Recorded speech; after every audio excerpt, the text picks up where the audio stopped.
It was just a normal day, a day like any other, and I was jamming to my favorite song as I walked home when suddenly, "May I have your autograph, please? Oh, you're even more handsome in real life. Marry me!" OMG, how annoying. Don't they have anything better to do? So I took a deep breath and then blurted out, "Oh, I'm starving. This weather really got me craving for some tacos. If only." Predictably, without letting me finish the sentence, they rushed off, and 5 minutes later, the girls returned with enough tacos to feed me for the whole week. I grabbed one, chewed on it with my mouth open, then wiped my mouth, and burped so loud, they gave me disgusted looks and quickly left. And indeed, my Twitter feed that evening, and it didn't disappoint. I saw lots of posts from fans saying I was rude, greedy, and ungrateful. These dumb fans should stop fantasizing about their idols, really. Okay, enough internet for today. Now, I have to review the script for tomorrow's performance. I'm passionate about magic and participate in all the big-name shows in this city and beyond. Every day involves vigorous research into new tricks. Clearly, it's paid off. Hi, I'm Ashton, and my latest magic show was hugely successful. But alas, this isn't me. This is me. And that guy's Jasper, my identical twin brother. And that cute girl is Miranda. She's our schoolmate, but also our assistant. She's the real wind of change to our shows, as well as being the most adorable girl I've ever seen. But I've never had the courage to tell her that. We did a great job today, especially you, Ashton. The script was incredible, and the audience adored it. I don't know how I can ever thank you guys enough. I've learned so much, and I'm having lots of fun working with you both. This was my opportunity to tell Miranda how I feel.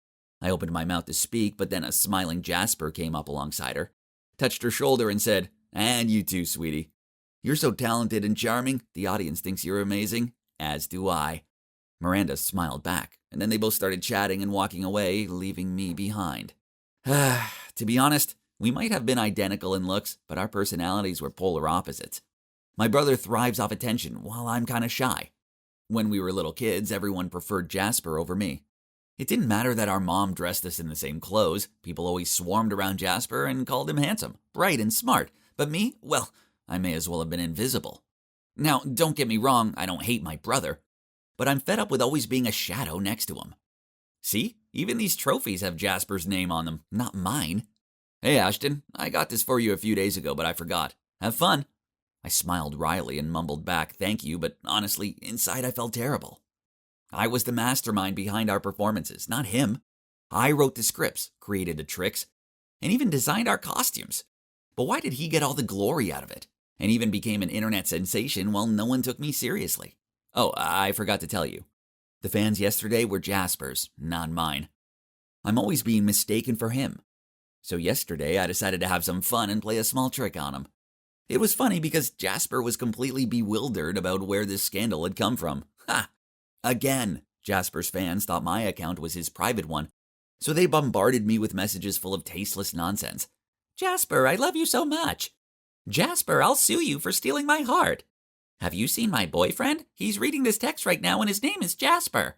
Ugh. I was about to turn off the phone and go back to bed when suddenly I spotted Jasper commenting on Miranda's new post, and they just kept replying back and forth. Ugh, these fangirls already made me feel so sick. They see a charming-ish, good-looking guy, and they act like a magpie who spotted a shiny thing. And now even Miranda seems to be smitten with him. Okay, fine. I'll show you how manly or handsome and flashy Jasper is. No, your eyes aren't deceiving you. It's still me.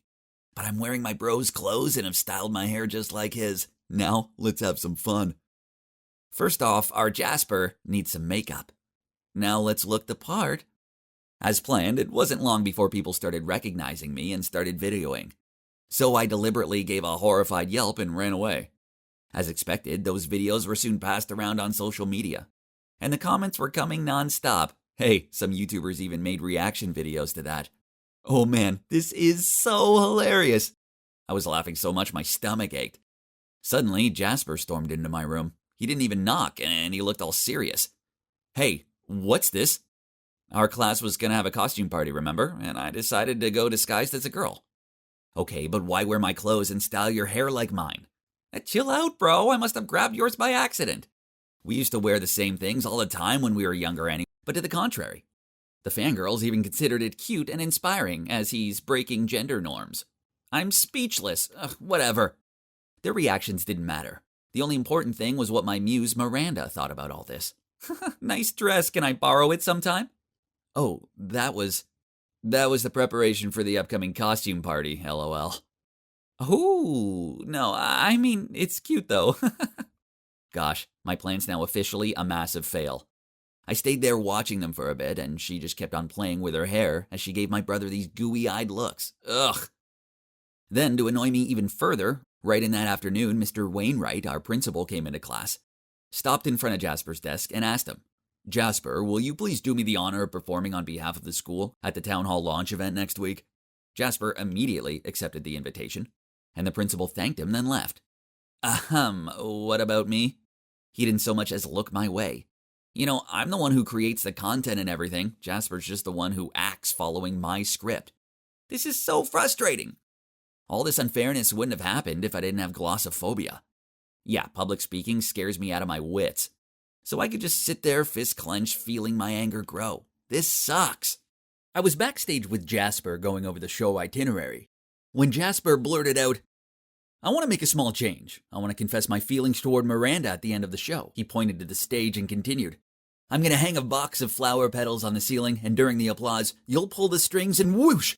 The flower petals will fall down on us as I confess. How's that? Romantic, huh?" I was dumbfounded, but still managed to utter, "Oh, yeah, that sounds good." But my heart was suffocated. There's no way I can let that happen. So I came up with a plan. Since I was the one who's in charge of the props, that day I secretly replaced the box of flower petals at the end of the rope with a bucket of dirty water instead. Didn't that sound much more fun? Then before the show, I pulled Miranda aside and told her, "Jasper has a surprise plan for you. You're gonna love it." Once she received this gift, there's no way she'd ever want to see Jasper again. Ha! I couldn't wait. After the show ended and the crowd applauded, I waited for the signal wink from Jasper. Then I pulled the strings and watched on. Oh no! Technical error!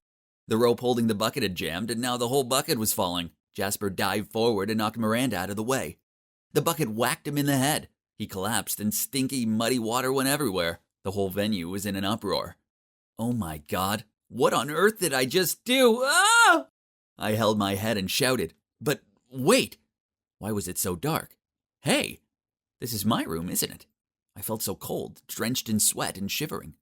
Reached my phone to look at the calendar. I had to pinch myself while my heart was still pounding.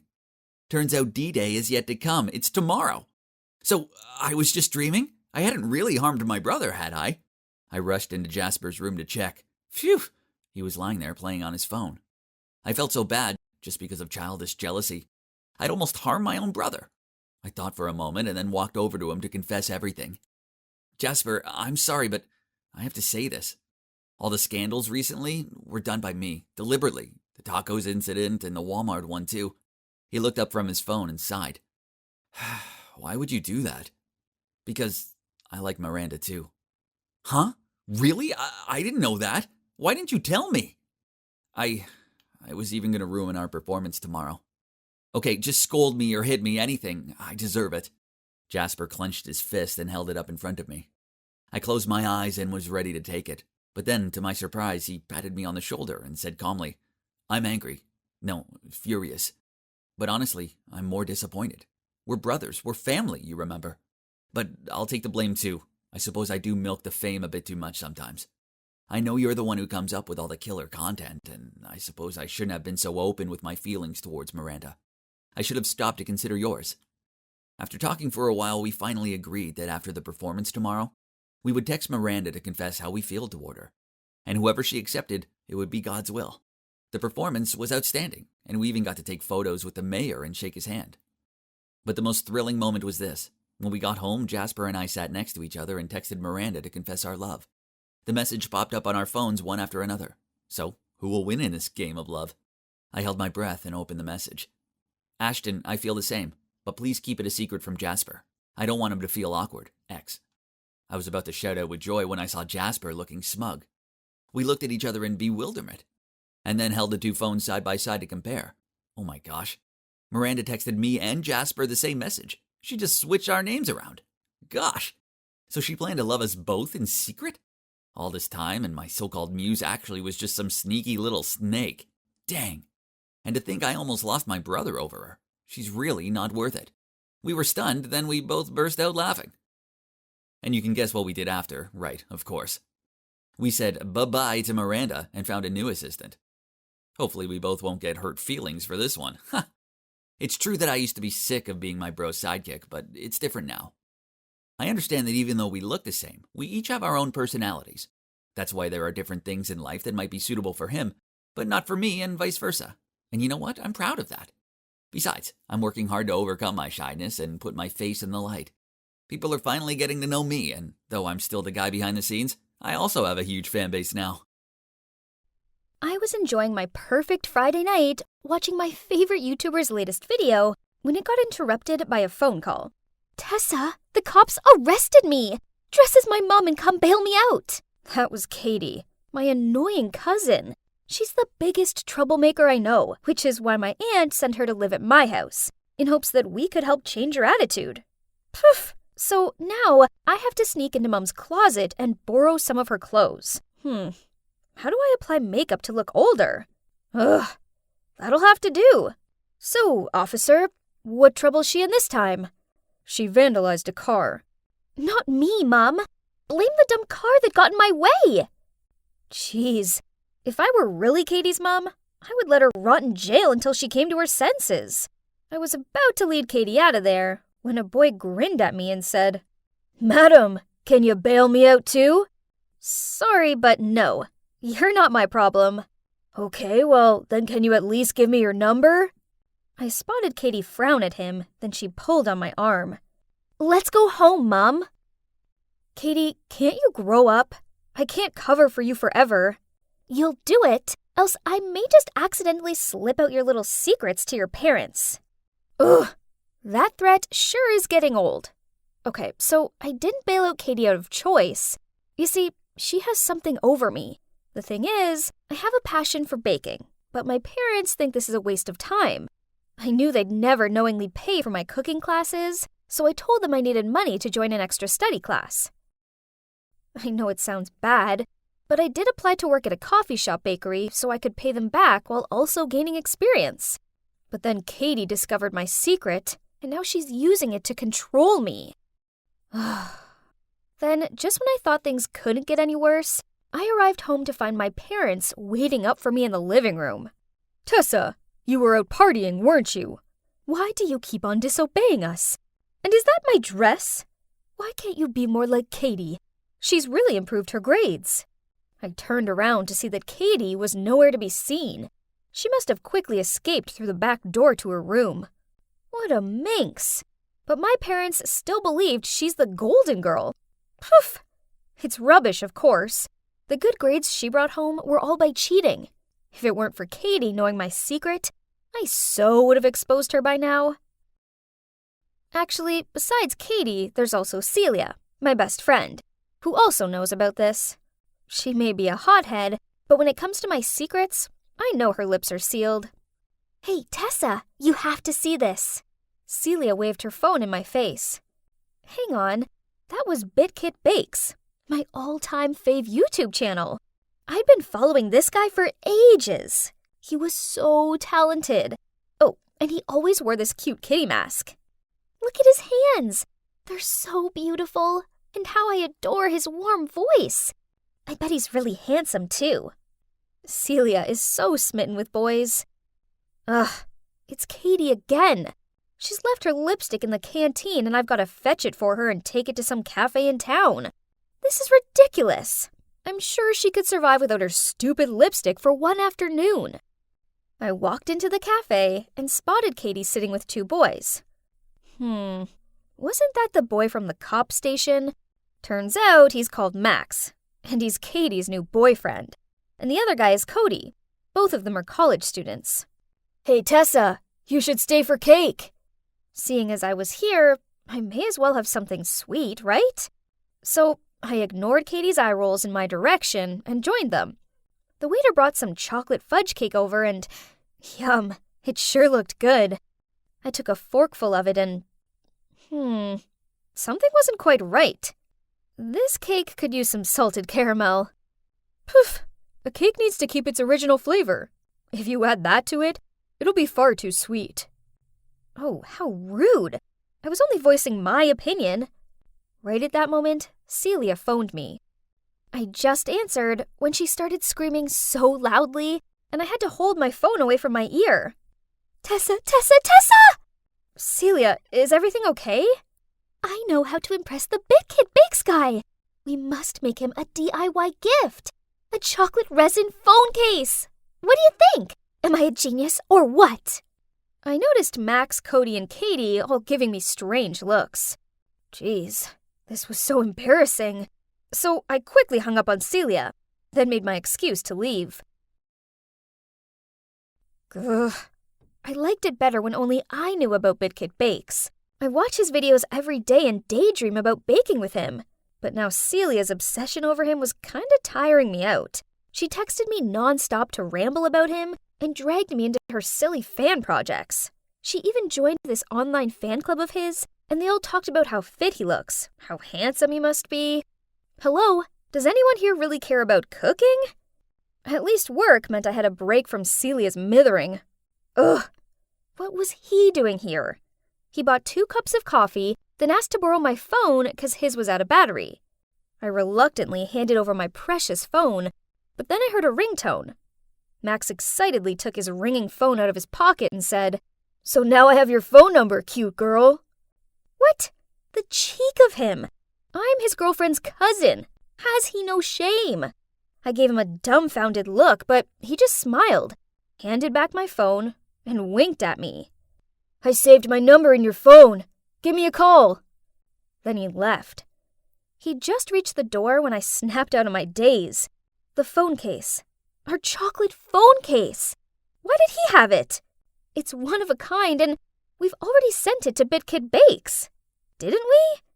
I was about to run after him to clear this up when Katie appeared. "Max, why did it take you so long to buy coffee?" Then she stormed over to the counter as soon as she spotted me. "Stay away from my boyfriend, or your secret goes parent public, okay?" Katie glared at me and dragged Max away. Even though they were leaving, I could still hear her voice. "Don't talk to that girl. I don't like her." Huh? What on earth? Who wants her boyfriend anyway? How irritating. One evening, I was lying on the couch and thinking about whether Max could really be BitKit Bakes when Celia excitedly ran over. "I have our mysterious idol's phone number!" Oh no, here we go again. Celia was way too excitable sometimes. "So, a secret source that's in the fandom sent it to me. I wonder if this is his real number." You really believe that's BitKit's number? Let's just give it a try. We have nothing to lose. It would be a lie to say I wasn't any tiny bit curious. So I entered the phone number, and as soon as I pressed the call, Max's name appeared on the screen. Huh? What's this? I quickly hung up and turned to tell Celia that it was just a fake number. If Max is really our idol, then I don't want Celia getting muddled up with my crazy cousin's love life. Celia just shrugged and said, "It's okay, I'll find another way." Then she did that sticking tongue-out concentration face of hers as she fiddled around on her phone. The next day, I got home from my shift feeling a little worn out, but Celia still wouldn't give me a break. She came right over and dragged me out somewhere. "Where are we going?" I asked, but Celia just kept silent. Then we stopped in front of a small white house. At that point, Celia said, "My source says this is BitKit Bakes' home. We're about to meet the most amazing guy ever." Before I could react, Celia ran to ring the doorbell. And as soon as the door opened, standing in front of us were Max and Katie. "Tessa, why are you here?" "You know him?" This is Max, Katie's boyfriend. We were on our way to a friend's party, but it seems like we have the wrong house. Sorry for bothering you." Then I hurriedly pulled Celia's hand to leave. But Max stopped us. "Oh yeah? Then you must have come to the right house. We're having a party, so join us." I quickly waved my hand to refuse, but Celia immediately said, "That would be great." And then, ignoring Katie's death stares, pulled me inside. So turns out Max lives here with Cody and this guy called Trevor, I'll find out which of these 3 boys is our idol. Wait for it. Celia made up some excuse about loving their decor and wanting to see the rest of it for inspiration. Trevor, who seemed to like her, jumped at the opportunity to show her around. Meanwhile, I wandered into the kitchen to try and solve the BitKit Bakes mystery myself. Max was in there making himself an egg sandwich, but oh my god. Had he never touched a whisk before? He's so clumsy. I don't think there would be much of the egg left in the bowl after he's done whisking. The kitchen counter was full of food for the party, so I decided to give them a hand. Let's see. I spotted a bowl of cookie mixture, which looked like it could use some special ingredient, so I reached for the jar of sugar. And as expected, a hand stopped me. But, Cody? What are you doing? You use brown sugar for cookies, not white. You don't want to end up with a load of air pockets, do you? Yes, of course I knew that. And I also knew BitKit had once said those exact words in one of his previous clips. So, the anonymous idol is Cody? But Max's phone case was the one we sent to our idol, and the idol's phone number that Celia found was also Max's. This was so confusing, and I needed answers, so I asked Max to go outside with me. You aren't BitKit Bakes, right? Why do you have that phone case? Oh, so you figured it out? Yeah, I know you sent it to Cody, so I intercepted it. I'm also the anonymous fan who gave Celia this address.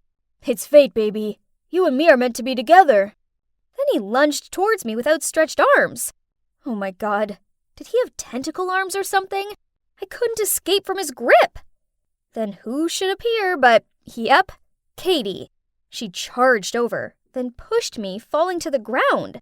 Cody appeared and tried to stop the fight, but Katie's flailing arms knocked into him and caused his wrist to brush against the hot barbecue grill. I quickly went to check on Cody, but Katie just screamed out, "I hate you!" then ran off with a shameless Max in hot pursuit. We then went to Cody's room to get the first aid box. Hang on, I recognize that mask. Don't worry, I'll keep your secret. But maybe this arm shouldn't be on screen for a while. Celia has, the best detective sense. Yeah, I guess. I'm thinking maybe a cute girl like you should wear the cat mask for the next few videos. What do you think? Are you sure? Your fans might speculate that the girl would have some kind of special relationship with you. Gosh, what am I saying? Wake up, Tessa. I should go. Right. There's something important waiting for me to handle at home. What a messy day. I couldn't carry on being under Katie's control any longer. I needed to confess all to my parents before she told them. Only, when I walked through the door, I heard these weird sounds coming from the living room. It was Katie bawling her eyes out on the couch. I ignored her and was about to go upstairs, but suddenly, she ran over to me and hugged me. Tessa, I'm so sorry for pushing you. I never meant for anyone to get hurt. I just really love Max, and it breaks my heart knowing he's such a womanizer. It's okay, but you seriously deserve way better than that jerk. So Katie and I made up, and she also promised that she wouldn't blab my secret to my parents. But I want to tell them the truth. I mean, I can't lie to them forever, right? And when they see how much baking means to me, they'll support me, right? Hey guys, so I entered a baking contest and invited my parents along. And guess what? I won the Best Newcomer prize. Eek! Better still, my parents congratulated me and told me that if I loved baking this much, I should follow my dreams. Oh, and I did use the prize money from the contest to pay them back. Cody's been a massive help. He's given me some great tips and, actually, we've started dating. It's early days, but being with him makes me feel as happy as eating freshly made cookies. And as for Celia, well, she's still pretty convinced that Trevor's her idol. One day I'll introduce her to the real BitKit Bakes. Soon. I was rushing to finish homework when suddenly a screeching shout startled me. Julia, why did you hide the letter Ben sent me? What? You've lost your mind, Katie. I already gave it to you. And didn't you say this guy was too ordinary for you? Why are you such a liar? This Ben guy tried calming her down, but it was too late. Everyone around us was already whispering. Ugh, I was not to blame for this. Guess what? That girl putting on the poor me act is my sister, Katie. We once were really close, but suddenly, boom, she changed. Now all she does is pick a fight with me. Oh, thank God. Here are my people. My dance club friends. Only dancing could help liven up my mood right now. We were happily chatting on the way to practice when suddenly, Julia, where are you going? Get back to class right now. Finals week is coming. No way. You don't know how Katie just embarrassed me in front of the whole class. I'll never go back there. Stop making excuses. Then he dragged me back to the classroom. That's Max, my overbearing older brother. His catchphrases include, Julia, where are you going? Remember to come back before 9 p.m. You still have lots of homework to do. Or, Julia, come back and change your clothes. The dress you're wearing is too short. You see, I'm 16, not 6. Why does he keep treating me like a child? Worse still, this semester, he decided to move to my school to be able to watch my every step or something. Ugh, it's unbearable. After school, I came home exhausted, but unfortunately, this awful day was not over yet. Dad was there waiting for me, my report card in hand. Julia, there's not even a single B on here. Those dumb equations just wouldn't stick to my head. Dad, I've tried. Tried, you say? So it has nothing to do with you skipping school to go dancing, huh? Oh no, in her hand were a bunch of pictures of me practicing. Okay then, it's about time I let my parents know about my passion anyway. I think I want to pursue something else, which is dance. No, Julia, studying is the only way. I don't care what you do, as long as your grades improve. Please learn from your brother and sister. Study, study, study, study all the time! I angrily stormed upstairs and slammed shut my door. Then I heard my mom's voice whispering outside. Never mention dancing again, Julia. Give it up. That silly hobby won't do you any good. What does she know? She isn't even my actual mom. Yes, they're just mine and Max's adoptive parents. I bet if my actual mom and dad were still alive, they'd understand and not forbid me from following my dreams. But life is too cruel, as our parents died 10 years ago in a traffic accident. Then Max and I were in an orphanage until we were adopted and came to live here with our adoptive parents, a biology professor, a housewife, and their daughter, Katie. After a restless night of overthinking, the next morning I trudged through the schoolyard like a zombie. Suddenly, a tall figure crashed into me. Ouch! The guy apologized profusely. Then he told me he hadn't been paying attention as he was too engrossed in a cool video. Oh, this is our club's dance video I posted yesterday. We immediately started chatting. So, his name is Daniel. He's a new transfer student here, but already a big fan of our club. We were watching another video together when his phone screen popped up a message. Hey, are you free tomorrow night? Katie? Oh, that's definitely my sister Katie. Why does she have to appear everywhere? Anyway, after I parted ways with Daniel, I excitedly ran to the practice room to tell my friends about our new hardcore fan. I waved at them, but they just ignored me. Weird. Hey guys, what's wrong? Don't you know? Julia, yesterday your mom called everyone asking to disband the club. Your mom even blamed me for being a bad influence and distracting you from studying. So please, stay away from us from now on. What? My mom said that? How did she even know their numbers? You're welcome, Pumpkin. I've helped you introduce your dear friends to Mom. They seem to get along really well, don't they? Katie? Again? Why am I even surprised? I stumped after her. Then from afar, I spotted Daniel waving at her as they passed by each other, and she immediately turned on her flirty mode. I suddenly thought up a great idea. Well, just wait and see, my beloved sister. When Katie walked off, I quickly ran over to chat with Daniel, and it didn't take long for me to lure him into my trap. My friends are all going on about the new Jurassic World movie. Have you seen it? I want to watch it too, but I have no one to go with. Is that so? Actually, I was planning on seeing that movie this weekend. Let's go together. Bingo! The fish has taken the bait. Katie, you took away the one thing I love the most, and now watch me do the same to you. That Saturday night, I happily went to the cinema in a pretty dress. No sign of Daniel yet, so I got to my seat first. But, Julia, what on earth are you doing here? Oh, Katie, the prey even showed up by herself. Nice. She immediately jumped on me, accusing me of stalking and ruining her date. We argued loudly until a member of staff kicked us out. A few days later, Daniel and I met at a cafe he chose. But right away, I saw Katie at the next table. Again. She seemed to be waiting for someone. I walked over to her. You're so persistent on being a third wheel. She was so angry but couldn't say anything. I went back to the table and sat with Daniel. Huh? What? There's ketchup all over my dress! That does it! So I lunged at her and we started brawling. And here we are, at the cop station, waiting to be bailed out. As soon as Mom arrived, Katie put on her waterworks act and sobbed about how I was trying to steal away the love of her life. I couldn't be around either of them anymore, so I left with Daniel. We weren't far from the cop station when Max rushed out from nowhere. "Stay away from my sister!" "And why would I?" Then my brother punched Daniel in the face. "What are you doing? It's Katie. She's the one who keeps messing with us."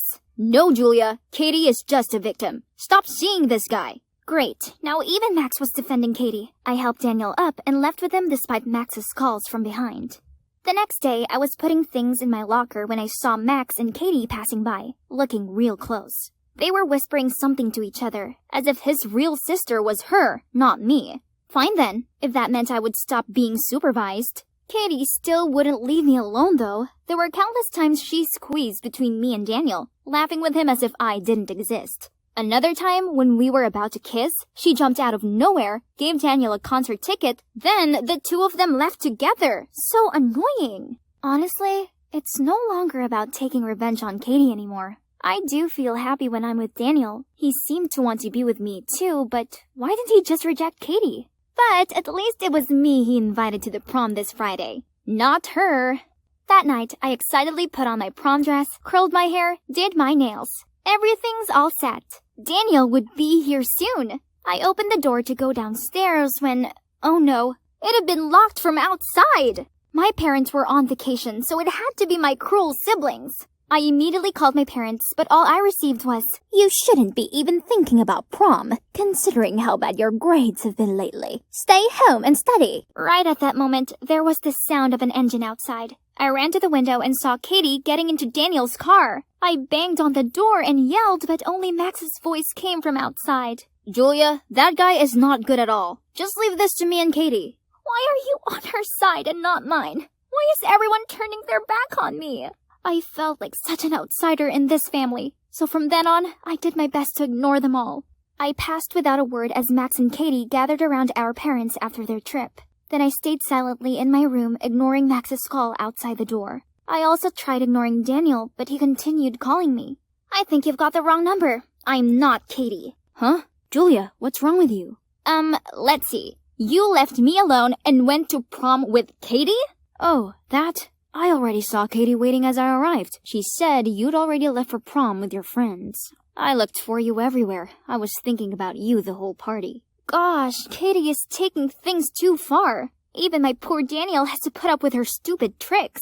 "Baby, what should I do to make you feel better? How about a road trip? Let's spend this weekend together, just us two." Honestly, all I need is Daniel's sweet voice to make my anger go away. I'd love that. I'm so sick and tired of being in this nightmare house. Being alone with Daniel felt amazing. After 2 hours of driving, we pulled up at a gas station to take a break, and he told me to pick anything I wanted. "This trip is on me. I have to make it up for my princess, don't I?" Oh, how did I get such a wonderful boyfriend? I stuffed my face with snacks as I waited for Daniel to return from the restroom. What's taking him so long? Just as I was going to step outside to look for him, the cashier stopped me. "I'm sorry, miss. You haven't paid for those. Also, your friend left you this." Then he gave me a bunch of papers. One of them was a note saying, "Surprise! Take this as your first life lesson, honey. Don't be so gullible. If you're wondering why you deserve all this, go ask your lovely brother Max. Dan." I stared down at the other papers. Receipts! This came to hundreds. He'd grab all these random things, including 5 boxes of Mountain Dew. Is this for real? How could this guy be the guy I was deeply in love with just seconds ago? I was on the verge of breaking down. But first, I still had this huge bill to pay. Oh God, where do I get the money for all this? Should I call my family for help?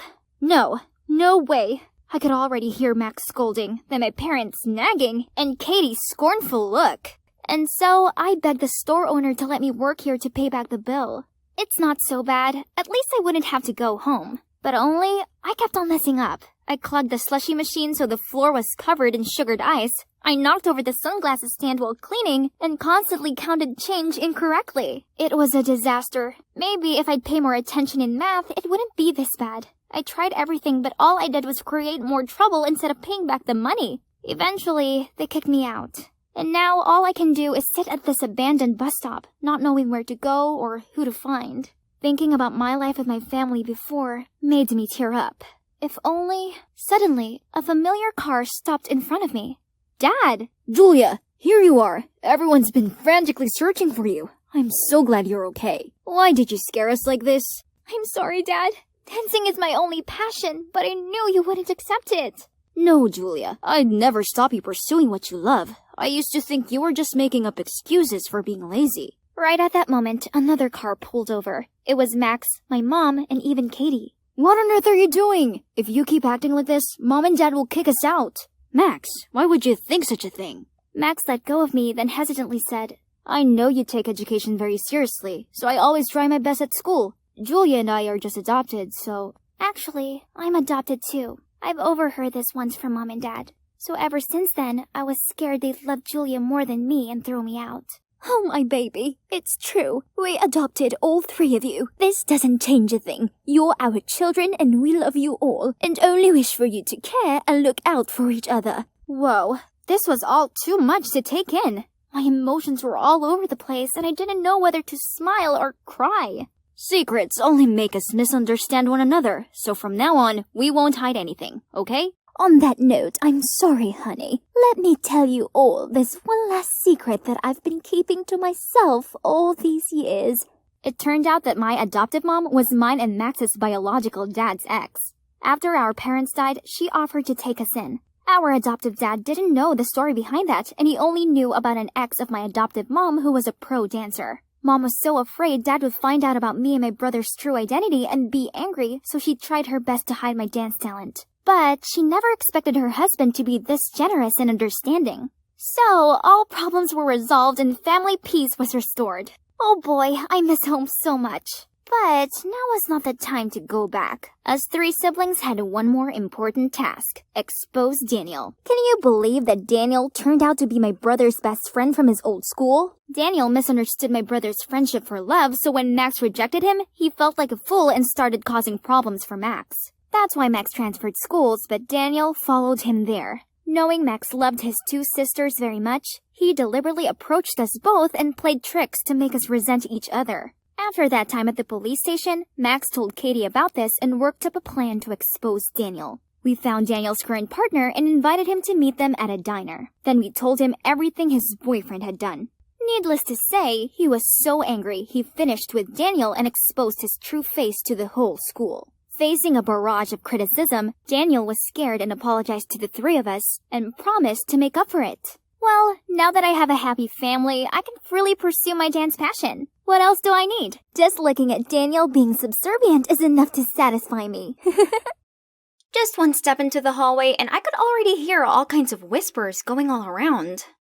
What happened? Did you forget, Sandra? It's Monday. Oh, not again. Who's the unlucky victim this week?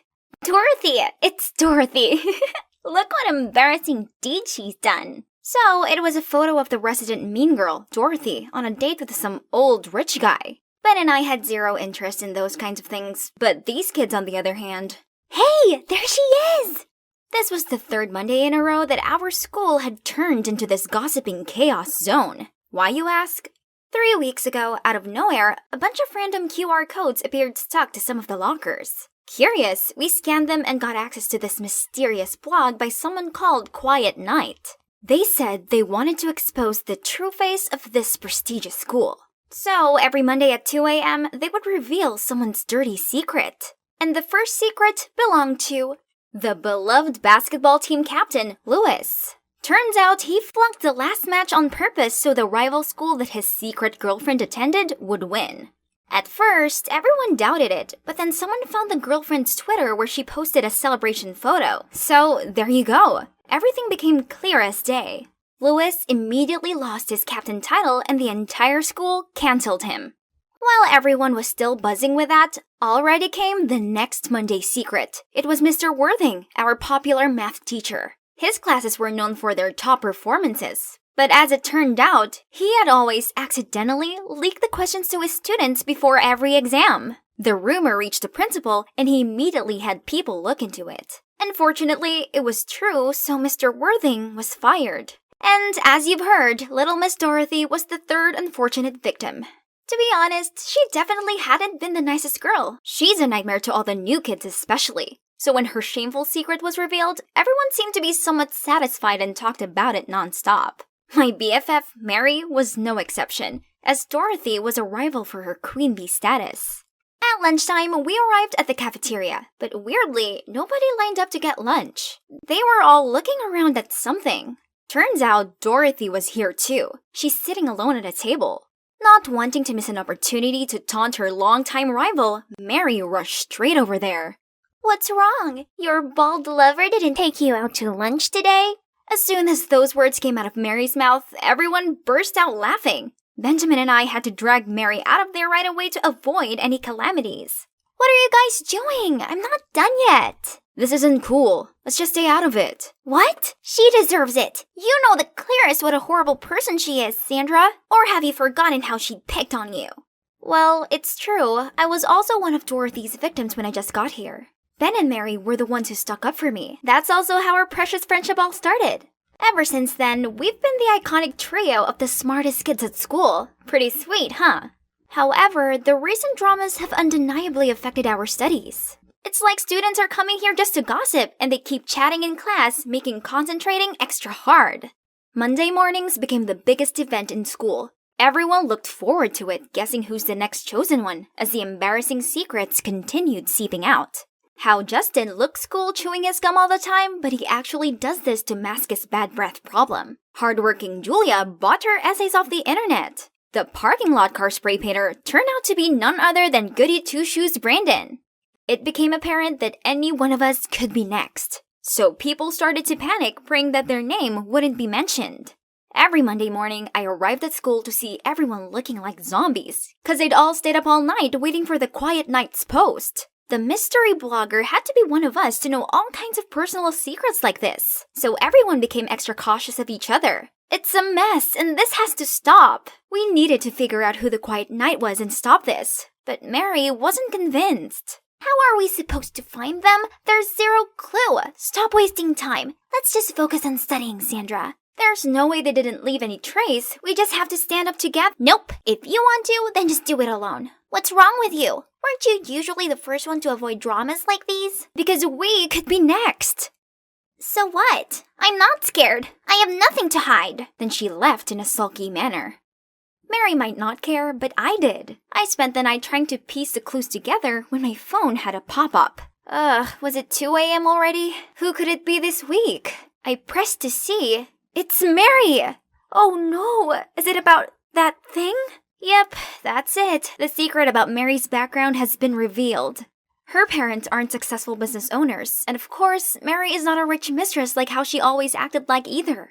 I accidentally found out about this when I saw her bargaining about the rent in front of a small house in the suburbs. When I asked Mary why she had to lie like that, she just got all defensive. What do you know? If people knew the truth, they would laugh in my face. I, of course, didn't want to hurt Mary, so I always kept it a secret. But now, everyone has found out in the worst way. The next day, Ben and I saw Mary walking toward us, looking exhausted, while everyone's eyes were on her. Yo, how'd you think she's able to afford those flashy outfits? Didn't that blogger say she always wears cheap secondhand clothes? Pathetic. Hearing those words, Ben and I gave those kids death stares and rushed to get Mary out of the crowd, but she suddenly snapped at me. Sandra, you're behind all of this, aren't you? Huh? What? Mary, what do you mean? Why would I do that? You're the only one who knew my secret. If it wasn't you, who else could it be? You are the Quiet Night. What she said quickly caught everyone's attention, and I felt everyone's curious eyes fixed on us. Mary, that's not right. Remember, it's Sandra who called on everyone to find the culprit. That was clearly a distraction to fool everyone. Mary then continued explaining her reasonings for why she suspected me. The blogger only ever typed in lowercase just like I always did, and she also mentioned my habit of staying up late. To make it even worse, the next Monday, that blogger suddenly stopped posting, making everyone certain it was me. So I was instantly labeled a traitor to my friends and even a germ who raised hatred among students in this school. Everywhere I went, people badmouthed me, and no one except for Benjamin wanted to sit by me at lunch. I wasn't even allowed in the library anymore, as everyone would be talking about me, which would cause disturbance. Worst of all, the teachers hated me too.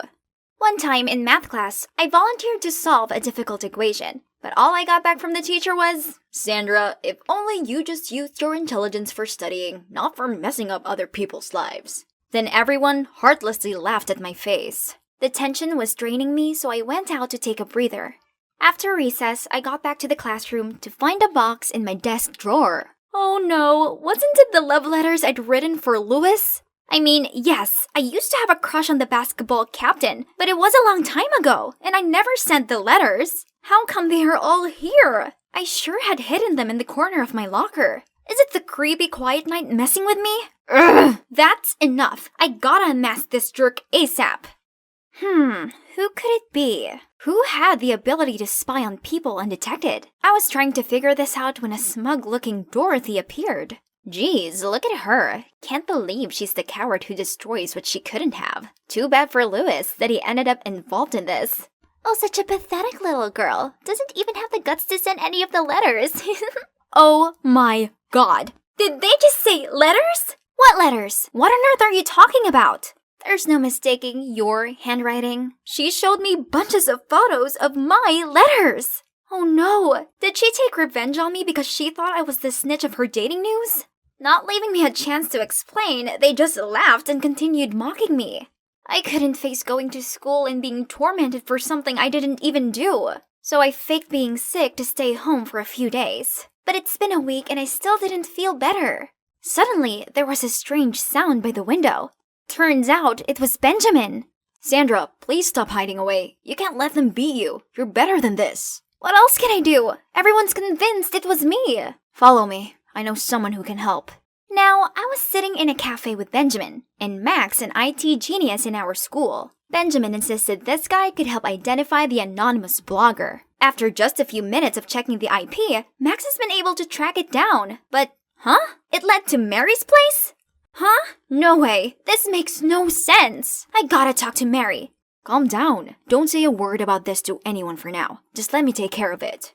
I had no clue what Benjamin was planning. He said he would help me clear up the case, but nothing happened for days. Until now, he insisted I'd come to watch this basketball game. What's the point? It just gave others a chance to mock me further. While immersed in my thoughts, suddenly I heard someone's voice on the loudspeaker. It was Benjamin. Hi everyone, I'm sure you guys are tired of the Quiet Nights blog by now, right? Yeah, at first, I just wanted to entertain you all a bit after boring hours of studying, but I guess it's no longer fun, huh? I'm sorry then, I'll stop now. Thanks for tuning in. What on earth is he doing? Now the entire sports hall was buzzing. Is it really you? Benjamin was about to reply when Mary jumped out. No, it can't be you. Stop wasting time protecting Sandra. How could you possibly know where her love letters were kept? Or about Dorothy's secret? So, you tell me, who knew those things then? Mary looked taken aback and confused. Then Dorothy appeared. It's her. It's her who gave me Sandra's locker key. What? So it really was Mary. I was still hoping that Ben's friend made a mistake somewhere instead, but... Why, Mary? I don't understand. Of course you don't. You're not in my shoes to judge. Turns out at first, Mary created the blog for the sole purpose of getting revenge on Louis for being a cheater. He always told Mary that he wanted to date in secret to avoid peering eyes, but it was just an excuse so he could sneak around with other girls. Which is why this was news to both Ben and me. How about the math teacher? What has he ever done to you?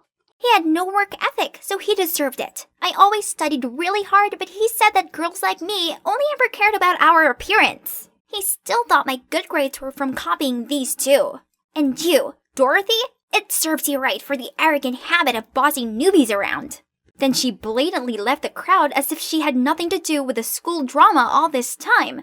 I tried to chase after her, but I was stuck amid this angry crowd. There's still something she hasn't explained yet. The following days, Mary still went to school, but all of the other students isolated her. Benjamin and I tried to approach her, but she went out of her way to avoid us. So, after school, we decided to follow her.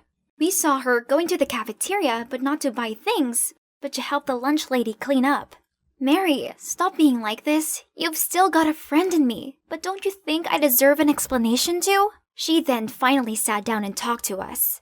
Mary would have stopped after exposing the 3 people she hated, but when she saw everyone eagerly waiting for the news every Monday, she found it interesting and continued to bring up other embarrassing things. But then, when things started getting serious, she panicked and looked for someone to blame, and that person was me! Because I was the one who first came up with the idea of tracking down this anonymous blogger.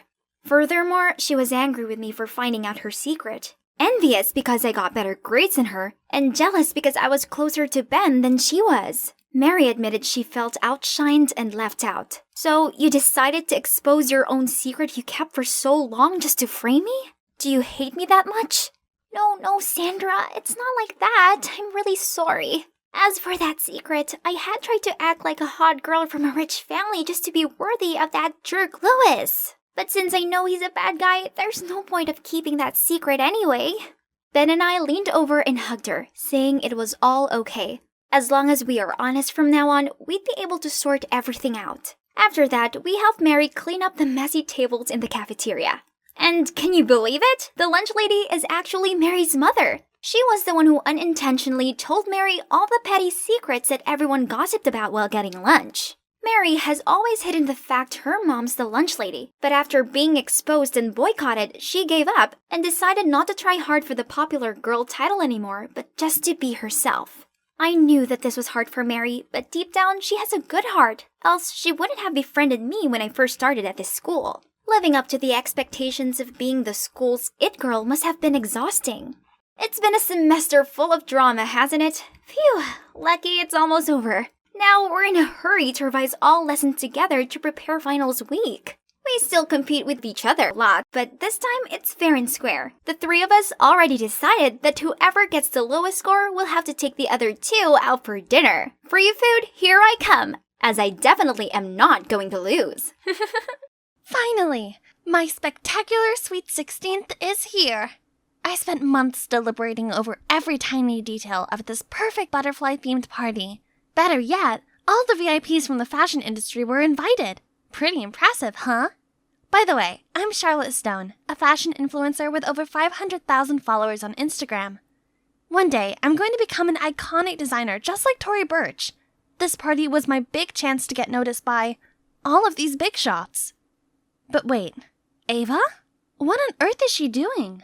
Don't you realize how important it is to sort out garbage? It's not all junk. Like, this one is very valuable. Oh my gosh! Ugh! And now she was replacing the guest napkin with some biodegradable tissue. Suddenly, she's startled and rushed to an incoming guest. Your scarf! Is that real mink fur? You ruthless monster! Oh no, that was Trixie Maxflower, the famous drag queen, who's now strutting off in anger thanks to my sister's outburst.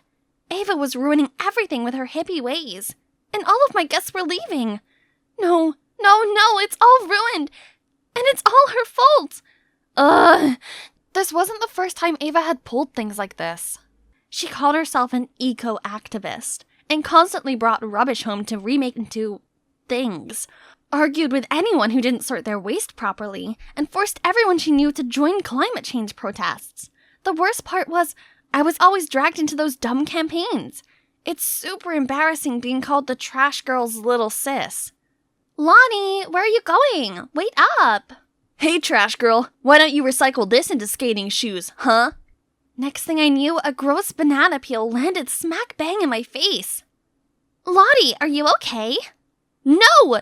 My party was going perfectly until you barged in with your lunatic eco-anxiety. I wish you'd left my party, not them. Actually, I wish I didn't have a tree-hugging, trash-loving sister at all. Then I pushed Ava aside and stormed off. She'd gone too far this time. But maybe what I said was a bit much? The next morning, I woke up to see a birthday gift from Ava on my bedside table. It was this cute bracelet, made from recycled plastic, of course. It made me smile and reminded me of all the time she'd taken care of me. I went to her room to thank her for her gift, but she wasn't there. Then I spotted a letter on her bed. Mom, Dad, Charlotte, I'm going away to live by my beliefs and values without affecting you all. Don't look for me. Oh no, don't tell me that it's all because of what I said yesterday. She knew I didn't mean it, right? I'm sure she'll calm down and come back soon. But then 1 week passed, then a month, And now it's been almost 2 years and my sister still hasn't returned home. We've looked for her at environmental events, but still had no hint. Until one day, I stumbled upon a YouTuber who talked about discovering an eco-friendly island run by a community of environmentalists. That sounds like Ava's style. Wait a minute, I've seen this before. This island looked just like the one from the picture hanging in Ava's room. There it is! That must be the island's coordinates! I gotta go find my sister! Oh boy, that was a long ride. Now I just need to find a boat that will take me to the island. Let's check the map. Huh? These aren't my stuff! Right at that moment, a woman reached me. Hey, what are you doing with my bag?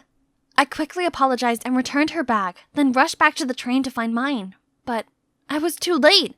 No phone, no map. What to do now? I asked around, but no one had heard of this eco-island. Hopeless, I slumped onto a bench, when suddenly a man tapped my shoulder and told me that his boat was heading to that island. I followed him to the harbor, but when I saw the boat, I immediately changed my mind and turned to leave, but the man wouldn't let go of my hand. I tried my best to resist as his 2 scary-looking crewmates headed towards us. Oh no, this isn't gonna end well. Let her go! Noah, is this a kidnapping? Should I call the cops? Panicked, the man let go of me, then grumbled and left. I trembled in shock, and it took ages for my heart rate to return to normal. I can't imagine what Ava had to go through out there all this time. Why are you trying so hard to get to the eco-island? It doesn't seem like you're seen. Now that I'd calmed down and looked at this guy properly, ooh, he was cute. And he knew about the island? Turns out he's a former resident and was now taking his sister there. I asked him if he knew anyone named Ava Stone, but he shook his head, saying that most people who came to the island changed their names to start a new life. Okay, so I just have to see for myself if Ava was actually there. However, Noah said he couldn't help, because the island has strict rules concerning newcomers. So I had to lie that I was also an eco-activist to convince them to bring me along. And ha! It worked! My hunch told me that I was now one step closer to finding Ava.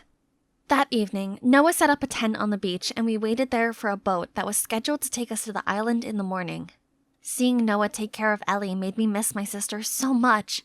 My selfish stupidity had driven her away, but now I'm going to put things right. I'll definitely find you, Ava. Next day, Noah woke me up so early that even the gulls weren't about. We got on this rickety-looking sailboat without any engine. Hello? Were we going to the island or back to the primeval times? Noah helped sailing the boat, while I had to take care of the ropes. This was way harder than it looked. I could barely feel my arm muscles. Best wind ever. Charlotte, you're our lucky charm. But yeah, at least I had this beautiful view to compensate. Suddenly, the rope slipped out of my hand, causing the winch handle to spin and fling my bracelet into the sea. Oh no! Noah tried to stop me, but I was already deep in the water and immediately got swarmed by garbage. There it is! I pushed the trash aside, grabbed the bracelet, and was about to swing back when a fishnet caught my foot. Ah! I'm stuck! While struggling, I saw a dead sea turtle, tangled in plastic bags drifting by. Is it foreshadowing my own fate? Then, I felt a tug on my waist, and suddenly I was rising above the water. Through coughs and splutters for air, I saw Noah. He'd saved me again. How could you be so foolish? You're lucky I reached you in time. No, you're the lucky one who just got yourself a new girlfriend. Me? What's wrong with you? Your actions could have killed yourself and my brother, and all you can think about is flirting? I'm sorry, but that bracelet is really important to me. And I'm serious. What is your type of girl, Noah? Me? Oh, maybe someone mature and brave? Got it. From now on, I'll be more mature then. By the next dawn, I could finally see our destination. But right when I stepped foot on the shore, 2 men who seemed to be village guards stopped me. You said you were bringing one sister, not 2. Who is she? She's with me, Noah said. I tried my best to convince them, but they insisted on following the rule. No outsiders on the island. I didn't want any drama. All I wanted was to find my sister. Hey, the chief is coming! Jeez, what else is happening? I grabbed Noah's hand and hid behind his back. Please don't leave me alone. I won't. With my eyes closed, I heard someone step in and the female voice said, "What's all this commotion about?" Wait, that voice! I took a peek at the village chief. It's Ava! Ava? Is it really you? Charlotte? I found my sister. I rushed to hug her as tight as I could. I've missed you so much. Oh, little Lottie, how did you get here? I've missed you too. I'm so sorry for what I said. It's okay. I've forgotten about it already. Come, let me show you around. Turns out, the day she left home, she gathered like-minded people to come to this island and save its ecosystem. They built this village and a dike to protect the island from rising sea levels. When Ava asked me about my journey here, I told her all about the struggles I had to go through and how Noah had saved me. You like Noah? I guess so, but what's wrong with that? I mean, you always hated my eco lifestyle, but Noah and you do know we share the same mindset, right? That's true. They had many things in common, while I was like living in another world to them. It's okay. I've changed a lot since the last time you saw me, Ava. I was wondering if I could, stay here for a while. Ava agreed! Yay!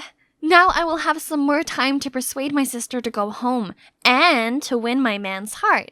So, as the newest member of the village, the next day I started helping everyone with their tasks, like collecting coconuts, making DIY stuff, and planting corals.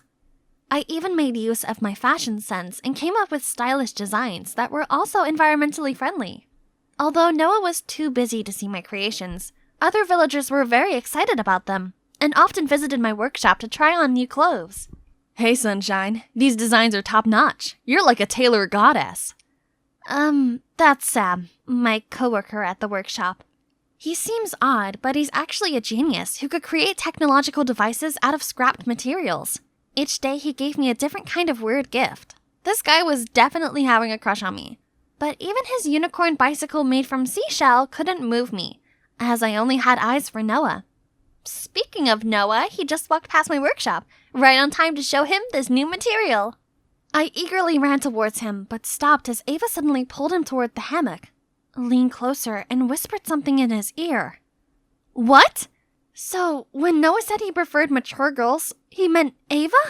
But what was my sister thinking? She knew I liked him. After that day, I couldn't concentrate on anything because of those two. Noah started to make excuses to not clean the coral reefs with me. And guess who was behind it all? Ava! Ouch. Great. I accidentally just stepped on the sea urchin. So I was rushed to the medical hut. Ava also came over to ask if I was okay, but I refused to talk to her.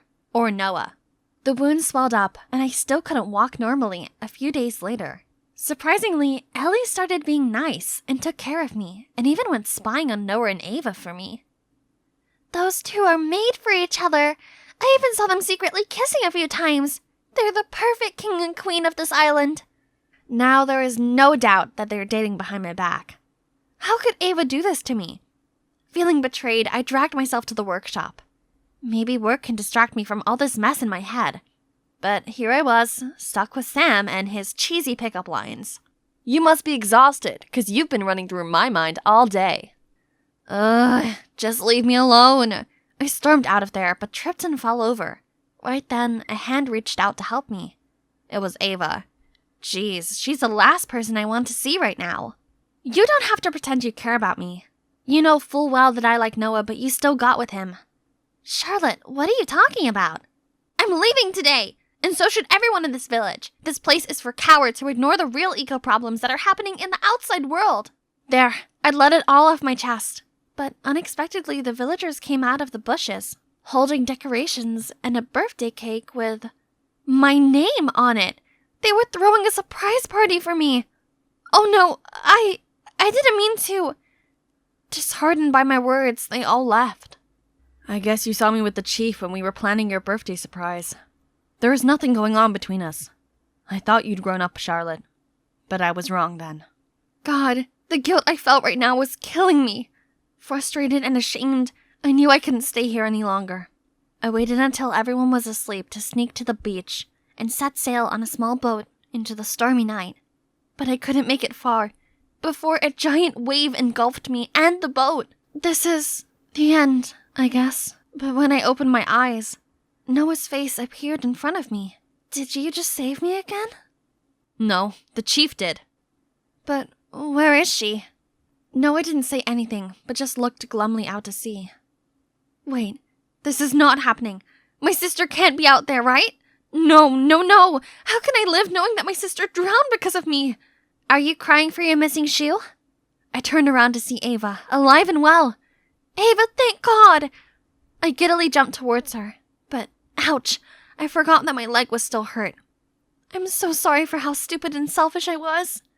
Don't be foolish next time. Nothing's going on between me and Noah. He's all yours. I looked at Noah and we both turned tomato red. The next day, Ava gathered everyone around so I could publicly apologize to them. I was ready for the villagers to throw coconut shells at me, but instead they admitted that my words were partly true.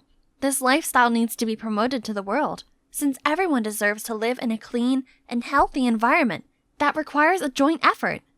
Then they all agreed that the perfect person to influence the young generation about this matter was me.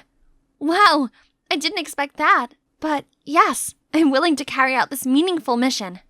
And Noah volunteered to leave the island and go inspire the outside world with me. Only then, Ellie apologized to me and confessed she'd made up the stories about Ava and Noah just to make me give up on flirting with her brother. I thought you'd only cause him trouble, but now I know he likes you a lot. So promise that you'll make life easy for him? I'll try my best, kid. Promise. It's been 5 years since we left the island, and I fulfilled my dream of becoming a famous fashion designer. But most importantly, I was able to make fashion eco-friendly. Pretty cool, right? When the fashion show ended, I went on stage and the crowd went wild with applause. My creative inspiration comes from my dear sister Ava, who's shown me how vital a clean environment is to each and every one of us. I also want to thank Noah, my incredible boyfriend, for his unconditional love and support. Thank you. Thank you, everyone. As I finished the speech, Noah came on stage with this huge bouquet, while Ava and the villagers showered me with hugs and praise. I guess one trip to an eco-island could change your entire life, right? Finally, my first day at school has come. Yay! This special occasion called for my favorite hoodie. Super cool, right? But then, out of nowhere, I was blocked by a group of boys and their cheesy pickup lines. No time for monkey business, but they wouldn't let me go. Hey, do you know who I am? Everything suddenly went blurry. Oh no, my glasses! I stumbled around trying to grab them back, but got shoved to the floor. Everyone scram! Gimme that. I looked up and vaguely saw my hero offering me a hand. He gave me my glasses and I profusely thanked him. But he just gave me a cold look and walked off without saying a word. Strange. Oh, by the way, I'm Hazel Palmer, 17 years old. But I'm not here as a student, but a teacher. Yes, you heard it right. Not to brag, but I'm kind of a genius. I even got offered a position in my college's research project, which I have rejected to pursue my dream of becoming a high school teacher. So here I am, on my very first day of fulfilling it. First, I was introduced to the other teachers, but unlike what I had in mind, they just threw me judgy looks. Luckily, after the meeting, a young teacher named Rebecca kindly welcomed me and even tipped me off about some of the rebels at school. Now, time to meet my students. As soon as I finished my introduction, the whole class immediately turned into a beehive. Miss, how about we continue this lesson at the movies tonight? Mullet, pierced nose. This guy must be the notorious Lucas that Rebecca warned me about. Please, as if you'd date someone who would wear such a goofy hoodie. Yeah, who let a weeaboo teach here? Jeez, I didn't expect this reaction. I tried to restore the silence, but to no avail. Ugh, I'm out of patience. Quiet, or else you'll all get Fs. Thank God it worked. Whew, that'll show them who's in charge. But here comes another problem. No way! There's gotta be someone who's really here to study, right? Okay, who is our class's top student? Ethan! Ah, didn't he help me in the hallway? But it looked like he didn't recognize me. Okay, let's see. Ethan, right? Could you solve this equation? Equation? No, equation. I suppose spelling is a bit hard for a numbers person like you. And the whole class burst into laughter. Jeez, this guy was unbelievable. How about the second best student? Cassie Santiago? That name sounded just like my old classmates. I turned to the corner where an arm reluctantly raised. Oh my, it's her! So good to see a familiar face here. But why is she avoiding me? That afternoon, while walking to my car, I saw Cassie and her friends picking on a girl. Upon seeing me, they immediately ran away, but I managed to catch Cassie. Cassie, since when did you become a mean girl? None of your business. Report me to the principal if you like. Then she strutted away, leaving me standing there confused. Since when had the sweet Cassie ended up on the dark side? Turned out, not long ago, Cassie's father passed away in an accident, leaving her to live with her stepmother. This must left her in so much grief that she put up this cold, reckless facade as a defense mechanism. That's so sad. So, to make Cassie feel included, and also to improve this whole class's performance, I came up with a master plan. More homework. Not finished? Minus points. And every lesson will come with a gift. A test during recess, and I asked Cassie and Ethan to help the other students. But when I called Cassie to the board, strangely, she couldn't do a simple equation. At first, I thought that it was just her being rebellious, but during the test that day, I noticed her copying Ethan's answers. Does that mean all her A's were from cheating? Not only that, the even shocker thing I found out was that Ethan was her stepbrother. After class, I came to talk to her, but she didn't pay me any attention. Cassie, I know the secret behind your A's. High scores mean nothing when they're not from your own hard work. But out of my business. You're as much my friend as you are a proper teacher. I'd be pleased to tutor you. How about today? See you in the library after school. As if I care. Her words did hurt, but I guess she was just trying to keep her cold image. So I still waited for her, but she never showed up. No matter how much I tried, Cassie ignored me and kept cheating. During the midterm test, she even blatantly snatched Ethan's paper. It's true she's my friend, but I couldn't let it slide any longer, so I dismissed her test. That had to be done.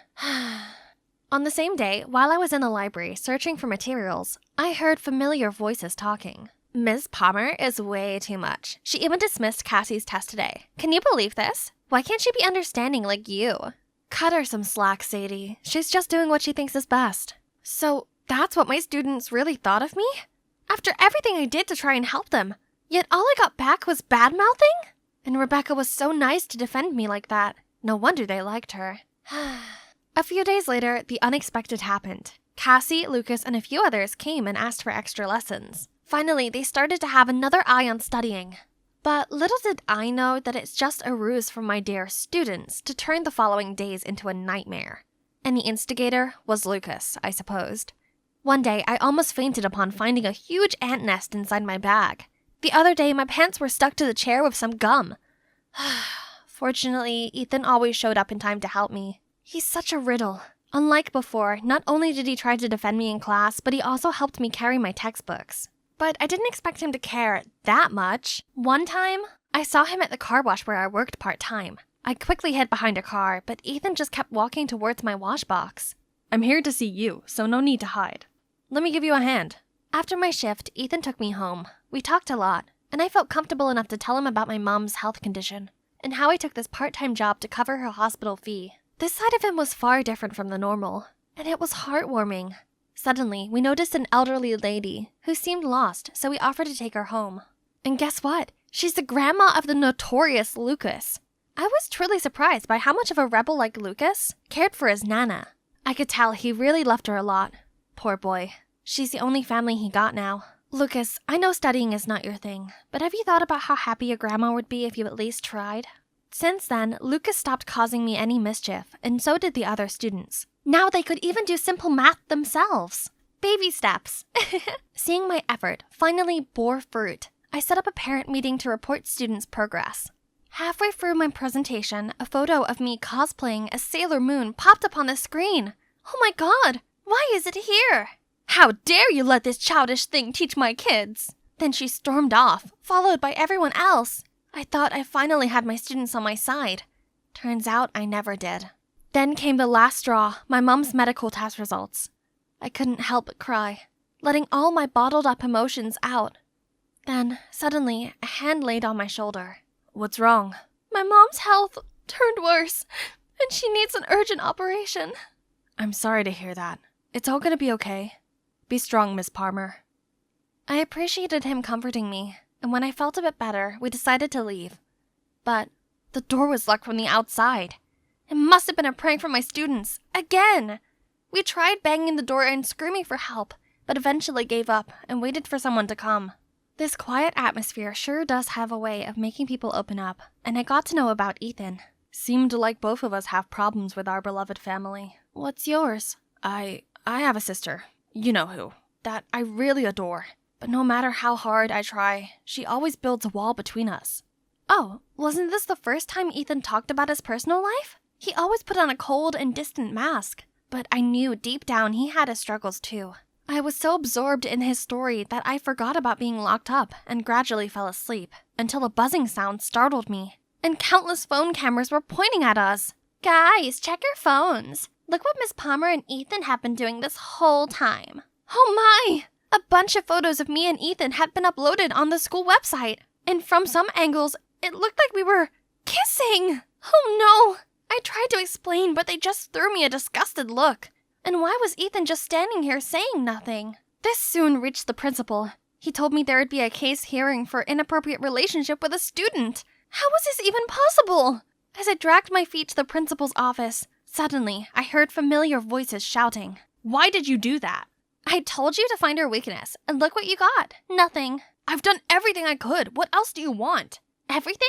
Then why is she still here? As long as she's around, she messes up our cheating stuff, and Mom will get my head chewed off for being useless at school. Or is that what you want, brother? What? So, Cassie had been pulling the strings this entire time? And Ethan was her puppet, befriending me just to please his sister. I knew she hated me, but did Ethan have to be so heartless too? Cassie then caught my eye, so I ran away. I was still trying to process this when I walked in to see the school council glaring at me. You're an insult to the teaching profession, which leaves us no choice. I was ready for the worst when Ethan rushed in. Stop! It was me who deliberately jammed the classroom's lock to get back at her for being too strict, but I accidentally got stuck too. There's nothing going on between us. And so, I was cleared of all charges, and Ethan ended up in a week-long suspension. Why did he do that after all? After such a long trial, I drove around town to blow off some steam, then saw Cassie fighting with a security guard. I found out that Cassie stole a bracelet and was refusing to call her parents. The guard said he'd have to call the cops, so I came forward as her teacher to bail her out. Cassie asked me why I helped her, but I didn't bother explaining myself and just left. Since that day, Cassie didn't attend the extra classes. After his suspension, Ethan returned with his offhand attitude. No time to worry about those two. My mission now was to prepare my students for the upcoming finals and regain my prestige.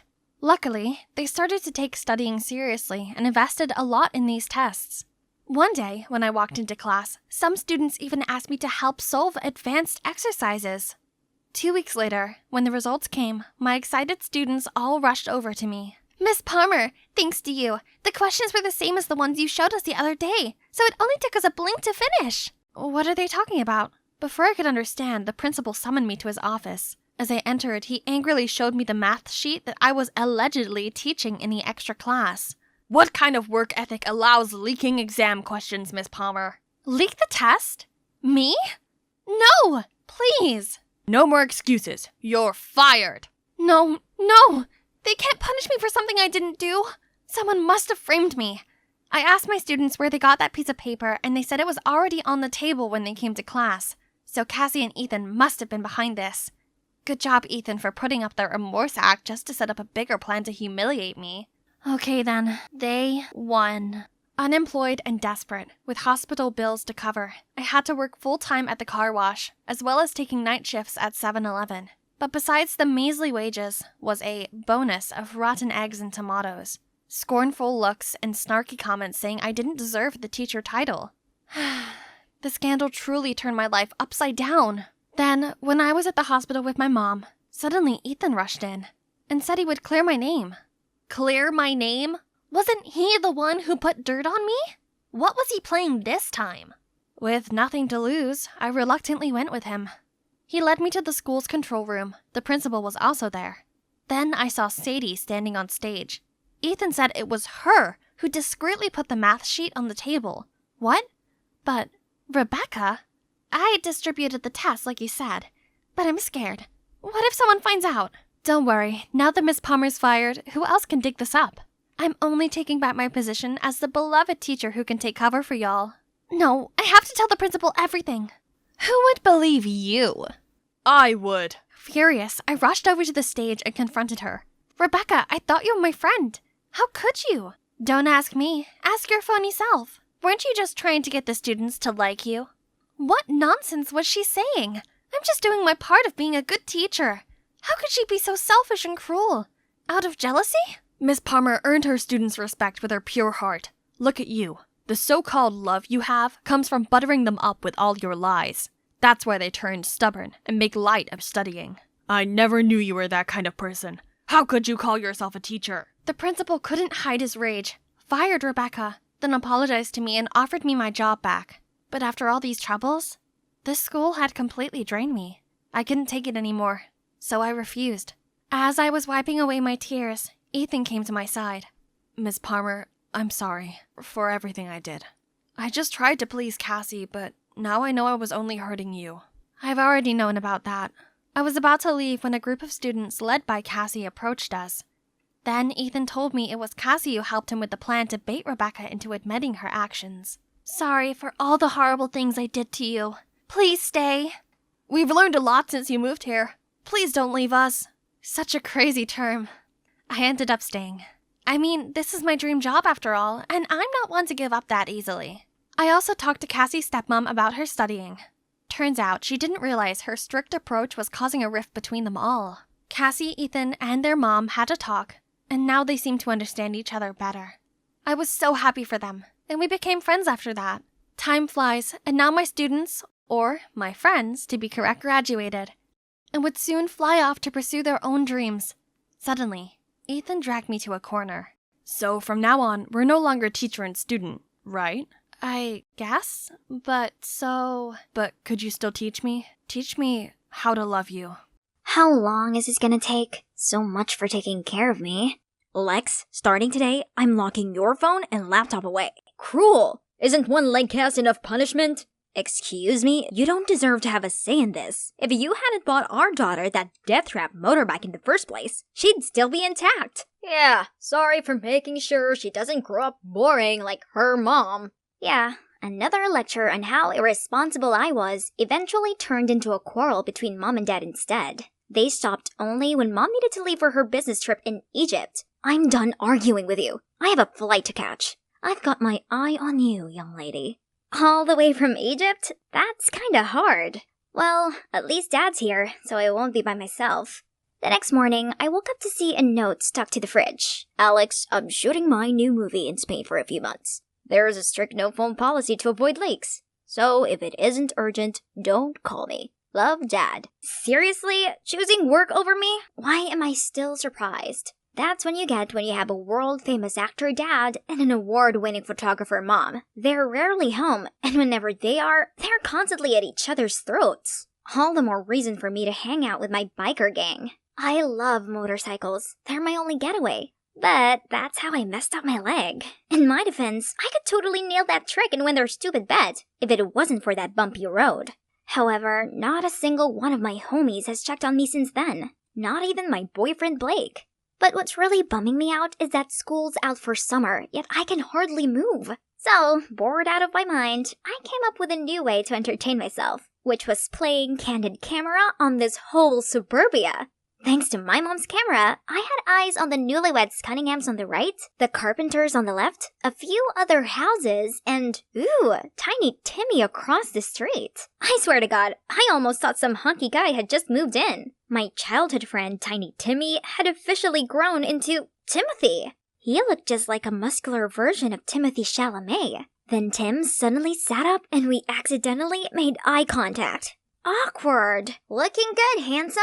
He's even cuter when he smiles. Oh, he's replying. Even better up close. That's bold, Timmy. Too bad, though. Sorry, lame. Tim looks confused at first. Then when he saw my cast, he immediately leaves the room. Huh? A broken leg is enough to scare him off? He's lame. Then the doorbell rang. Hey, that took a while. You're here?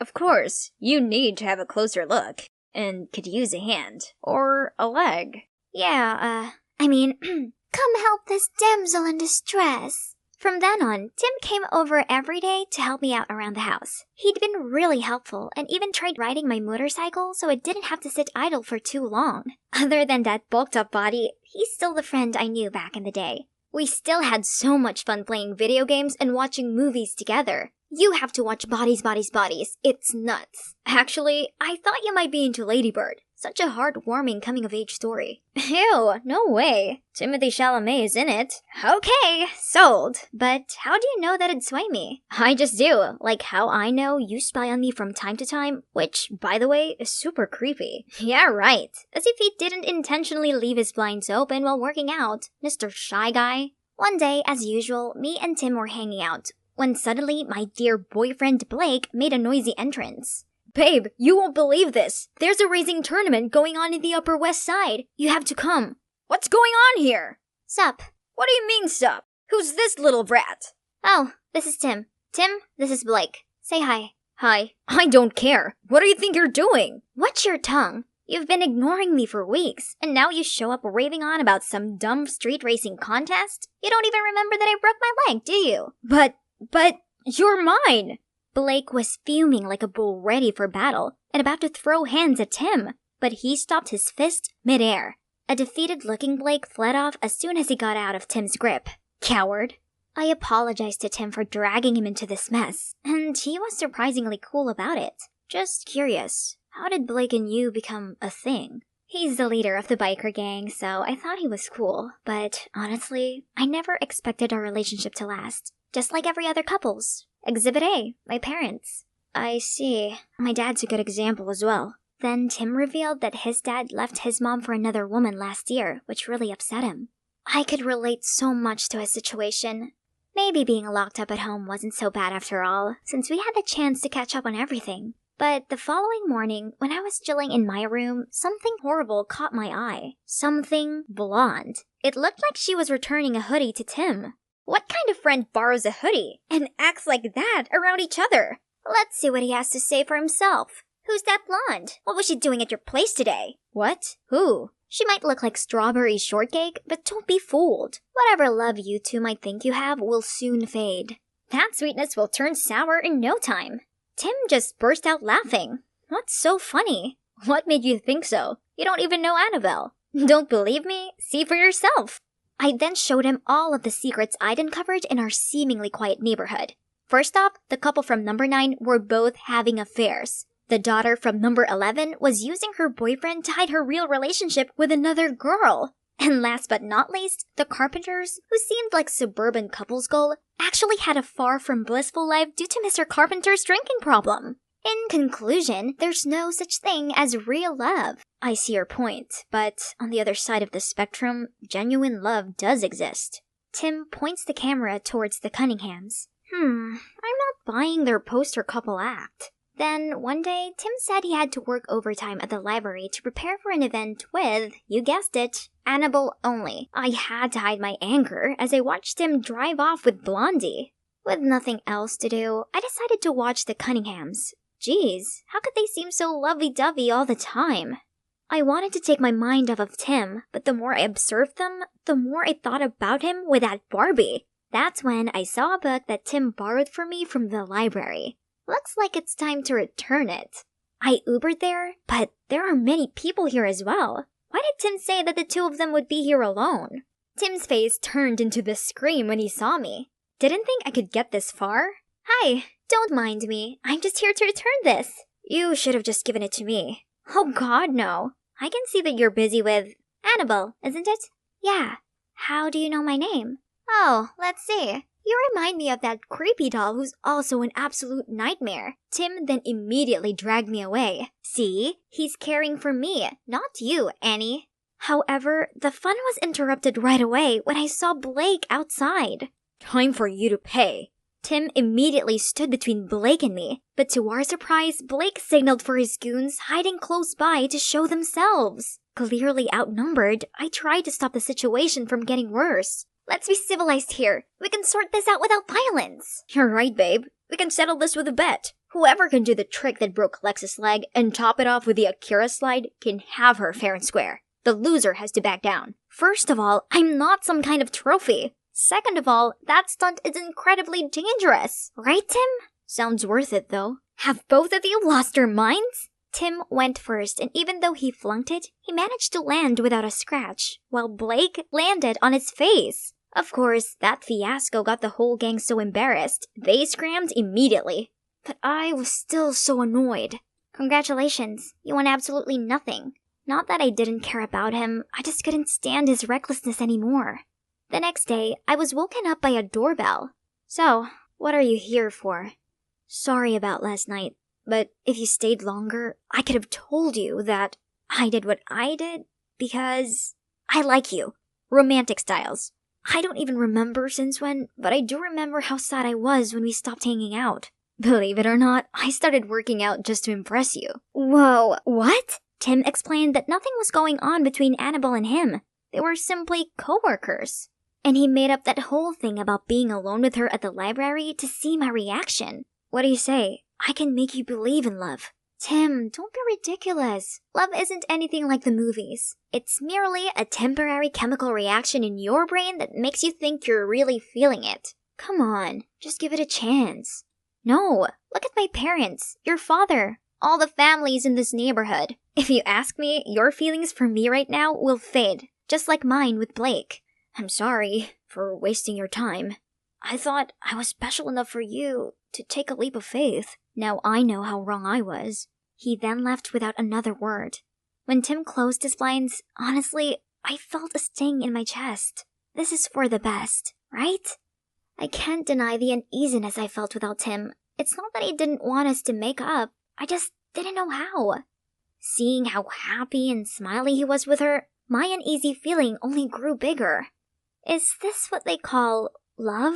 No. It's not real. Happy-looking families are not actually happy, and the Cunninghams are just good at faking it. What's that I'm hearing? Are they fighting? I saw the husband suddenly punch the wall with rage, then push the wife. I no longer had eyes on them, but could hear a huge commotion over there. What on earth is going on? Panicked, I called the cops right away. Wait a second, that means their happy marriage really was fake. I excitedly limped across the street to tell Tim about my discovery, then dragged him over to the Cunninghams' front lawn. However, when the cops arrived, both of them answered the door perfectly fine. Turns out they already knew about my spying, and were so annoyed by it, they decided to pull a prank on me. Great, my curious neighbors have also witnessed this whole humiliating ordeal. But the worst part was seeing the disappointment on Tim's face. You have to stop being so stubborn. Not every family is like yours. I couldn't say a word, not even when the cops gave me a warning. That night, I tossed and turned as Tim's words wiggled around my mind. Suddenly, something caught my attention. It's from Tim's house. Some flashlights were moving around. I tried calling Tim, but he didn't answer. Of course, he'd be in deep sleep by now. Calling the cops was useless because of that very recent embarrassing incident. That's it. I'm doing it myself. Out there on Tim's front lawn, my heart was beating like crazy. Thieves! Thieves! The startled thieves turned around, so I blared the air horn, then shouted, "Freeze! Stay where you are! Hands over your heads!" But obviously, I, a teenager with one working leg, never actually expected any criminal to stand still. They quickly got a hold of me, and right when I thought my life was over, "Get away from her!" Tim, thank goodness! Other neighbors also came and stopped the thieves. Tim called the cops, and this time they reported to the scene ASAP. Phew, that was insane. Mrs. Jones, Tim's mom, thanked me and invited me to stay the night. It's really nice of her, even though she burst out laughing when I explained the situation with the Cunninghams. When Tim went to grab some drinks for us, she asked me why I was alone in this condition. So I spilled everything about my family. Contrary to her reaction just now, she showed me sympathy. From her experience, love didn't always have a happy ending, but it doesn't mean it's not real. Tim's dad and I had genuine feelings for each other. It's just that over time, things changed. We're open to accept this and be honest with each other. That's what real love is. I wouldn't change a thing, and I would still fall crazily in love with him, despite knowing we would eventually break up. Because that's how I got Tim, the second real love of my life. Her words hit different. Maybe I'd given love a bad name. You're right, love is not at fault, and Tim is so lucky to have a loving mom like you. Meanwhile, my parents don't just hate each other, they put it all on me too. Bet you even tonight's incident won't make them care. I see where you're coming from, but why don't you just give it a try? Their reactions might surprise you. So I called them up, and guess what? They both sounded concerned on the phone and said they'd come home as soon as they could. See, I told you so. It's all right now. Timmy, please show Lex where she'll be sleeping. That was really brave of you. Being all heroic out there despite your whole situation. I wouldn't have risked my life if it wasn't for what? I'm all ears. For you. I'm sorry I overreacted. The thought of becoming a boring old couple who hate each other bugged me. But then I realized if we were together, we wouldn't have to be that. We could be like the Cunninghams. That doesn't sound too bad now, does it? I guess not. Next morning, I woke up to my parents' call. They actually kept their promise this time. My mom explained that she thought Dad was home to take care of me, while Dad absent-mindedly assumed Mom only left in a fit of anger and was going to return soon. So they really do care about me. They just have a terrible way of showing it. They stayed together, thinking it would be best for me. But the unending tension and bickering was eating us all up from the inside. This incident opened their eyes, so they agreed to have a peaceful divorce while still looking after me together. I'm finally free from the cast, but I actually feel even more liberated than before. Is this the power of my newfound belief in love? Is it because I've realized that love was around me all along? I'm not sure myself, but who cares? Alex and Timothy signing off. Hi, I'm Kaylee from Washington. I might dress like a boy, but I'm actually the girliest girl you could ever meet. Before I continue, please like and subscribe. I was born with shiny blonde hair and blue eyes, just like my mom. I never met my dad, but it wasn't really a big deal. There's no need to live in some fancy castle to feel like a princess. I was already one in my mom's eyes. She always pampered me with the cutest things in the world. You could give Rapunzel a run for her money, sweetheart. But tragically, Mom left me in an accident when I was 10, and I had to move in with Selena, my mom's friend. She lived in a mansion where there was so many people dressed just like her. As soon as they saw me, they started to ooh and ah at me. What a porcelain doll! Bet she'll win any beauty pageants. She's just too lovely to be real. Shh, Miss Sanchez here doesn't like anyone who's prettier than her daughter. Yeah, she's been in a foul mood ever since the master left for his mistress. I only caught a bit of what they said before Selena dragged me into a corner. Sweetie, you heard them. Boys are bad news. Just look at your dad, for example. So stay away from them. Got it? And the only way to repel them is if you look more like them. Then she told me to wear contact lenses to hide my blue eyes, cut my long locks, threw away my dress collection, and bought me clothes that basically drowned me. And voila, I looked just like a teenage boy. One day, I was alone in the kitchen when I heard someone shouting, "Bring me 2 smoothies now!" I brought in 2 avocado shakes, but accidentally splashed one all over this girl's face, turning her into Shrek. Watch what you're doing! My daughter's angel face is destined to be Miss USA! How dare you! I'm sorry, ma'am. Relax, Mom. Avocado face masks are all the rage anyway. Sadly, I still had to take my punishment, but suddenly the girl walked towards me. Hey, I'm Beatrix. Let's go and play.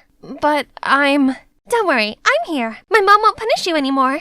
Then she took me to her room. Wow, she even has a castle inside? Beatrix then put some wigs and makeup on me. I looked at myself in the mirror, and memories of my mom came rushing back. I quickly pulled out the photo of her that I carried with me all the time. We looked so alike. I was about to take my lenses out when Selena stormed in and dragged me back to my room. Don't you ever let me catch you here again, and keep your distance from Little Mistress. We're not from the same world as people like them. Remember that? But little did Selena know, Beatrix had just asked her mom to allow me to go to school with her. And ever since then, we've been literally inseparable. I mean, literally. She clung to me from living room to kitchen, from home to school. Honestly, the only time I could have a moment of peace was when I went to the restroom. Phew. Oh, maybe not. And each time we hung out was more than torture. I had to fight against the urge to act girly, hit my own hands whenever they started to reach for those pretty things, and now they ended up swollen. Think I'll glue them in my pockets next time. Then, one day, I arrived at school to the most terrible news ever. Kaylee, one of our female rugby players, got injured, so I put you on the team. What on earth? I don't even know what rugby is. Here's Austin, your rugby coach. If you need anything, he's your guy. You know him? He might be handsome, but something about him screams bad news. People call him Awful Austin. You better watch out. And she wasn't exaggerating at all. On the very first day, he already pushed me to my absolute limits in training, that I almost passed out. In the agility ladder exercises, I got my feet tangled up in the line and fell to the ground. But instead of a hand, all I got was his soulless look. Then one time, I missed the ball, causing it to hit another player. Hey, is this a joke to you? Do it properly. Keeping all Celine's words in mind, I zipped my mouth up and ignored him, who was definitely a boy. Oi, what's the attitude? You're bringing the whole team down. See? Cat got your tongue? Faking dumb doesn't work here. From tomorrow, extra training, no excuses. Beatrix was right. He was a devil. I was dragging my aching body home after training when I noticed a cute cat and stopped to pet it. The cat ran away, so I followed it and ended up at the back gate of the school, which was totally off limits. I've never been here before. Whoa, look at this beautiful mural. It's so mesmerizing. What you doing here? Awful Austin? Anyway, did you paint this? It's amazing. Of course not. Stop prying. He was such a terrible liar. But to be honest, I didn't expect some jock like him to be interested in art, let alone actually be good at it. What are you two doing here? Don't move! Oh no, the guard has spotted us. Austin immediately grabbed my hands and started running. We hid in a small alley, and he pressed me against the wall with his strong arms. My heart was racing like crazy, and I could feel his too. We were so close that our faces were only inches apart, and the warmth of his breath made me blush even more, so I accidentally let out a squeal. Thankfully, before things could get any more awkward, the guard was gone. Don't even think of breathing a single word about this. Weirdly, this time his words didn't hurt at all. Maybe because I knew, beneath his tough jock exterior, he had his own secret, just like me. I like your painting, so no need to hide it. Austin stopped for a bit, then kept walking, but I'm sure I caught a smile. After that day, he started to behave quite differently, more gently. He no longer went berserk at me, but helped me get through the training instead so I could catch up with the other players. I just had my first successful kick. Yay! I turned around to cheer with Austin, but out of nowhere, the ball came hurtling right at me, and he instantly caught it with one hand, while the other held me by the waist. Okay, that was awkward. This week, there'd be a senior prom at school, and Beatrix insisted we go. Of course, I gave her a no, but she was literally a leech, so I had no other choice. Wear this, Kay. It's a matching set. It'll be so lame if I wear this alone, please. Fine, but only 'cause you've given me no choice. Yay! Love ya! Eek! Wow, it smelled so good. What if I put it on? But wait, what about Selena? Forget it. It's not like she'll be at the prom. YOLO! I stepped into the ballroom with this gorgeous outfit on, my blue eyes, and the necklace my mom gave me. Everyone jaw-dropped as soon as they saw me, and that's when I noticed Austin coming towards me. Hey, you look different tonight. I mean in a good way. Wanna dance? Sorry, girls' time. Kaylee, look at the tasty food corner. Told you we had to come here. Oh, Beatrix, my friend here is starving. Can you show him where to grab a bite? Wow, sure, handsome. We have cupcakes, biscuits, and even brownies. Isn't this called choosing boys over friends? Good for her, anyway. Then Austin gently led me in the waltz. He looked exactly like a prince from a fairy tale. As we fell in step, letting the rhythm control our movements, I felt my whole body tingle. The sparks were definitely flying. But suddenly, the music changed into trance. We looked into each other's eyes for a second, then, hand in hand, ran across the crowd until we got outside. I could never imagine a tomboy could become like this. Actually, I'm not a tomboy. What do you mean? That's when I decided to tell him everything about how I was obsessed with girly things but had to suppress it all my life. It felt so good to let it all out after burying it the whole time, and Austin was such a good listener. Wow, Kaylee, I'm so sorry. Actually, I've also had to hide my passion for arts to help my father's business too. So what you said to me the other day really opened up something in me. So things were not easy for him either, huh? Suddenly, he pulled out a sketchbook and started drawing me. I wish this moment would last forever. His face then went all serious, but not in a cold way as usual, but instead beaming with passion. Our eyes met, and I thought my heart was going to jump out of my chest. And yes, I hoped this moment would last forever too. Then suddenly, he leaned closer to fix my hair. I was ready for a kiss. Then, Kaylee! Selena? How did she find out about this? Man, you know what's coming next. I can't believe you'd be this reckless. You're not my mom, and not every boy is like my dad. You were wrong. Mind your manners. Get changed now. Right then, Mrs. Sanchez came to interrupt us. Hang on, are her eyes blue? And what's this? Don't mind her. I bought this half price at the swap meet, ma'am. Then she signaled for me to flee the scene. If Mom were here, she'd understand the way I feel. Blinking back tears, I suddenly felt a warm hand on my shoulder.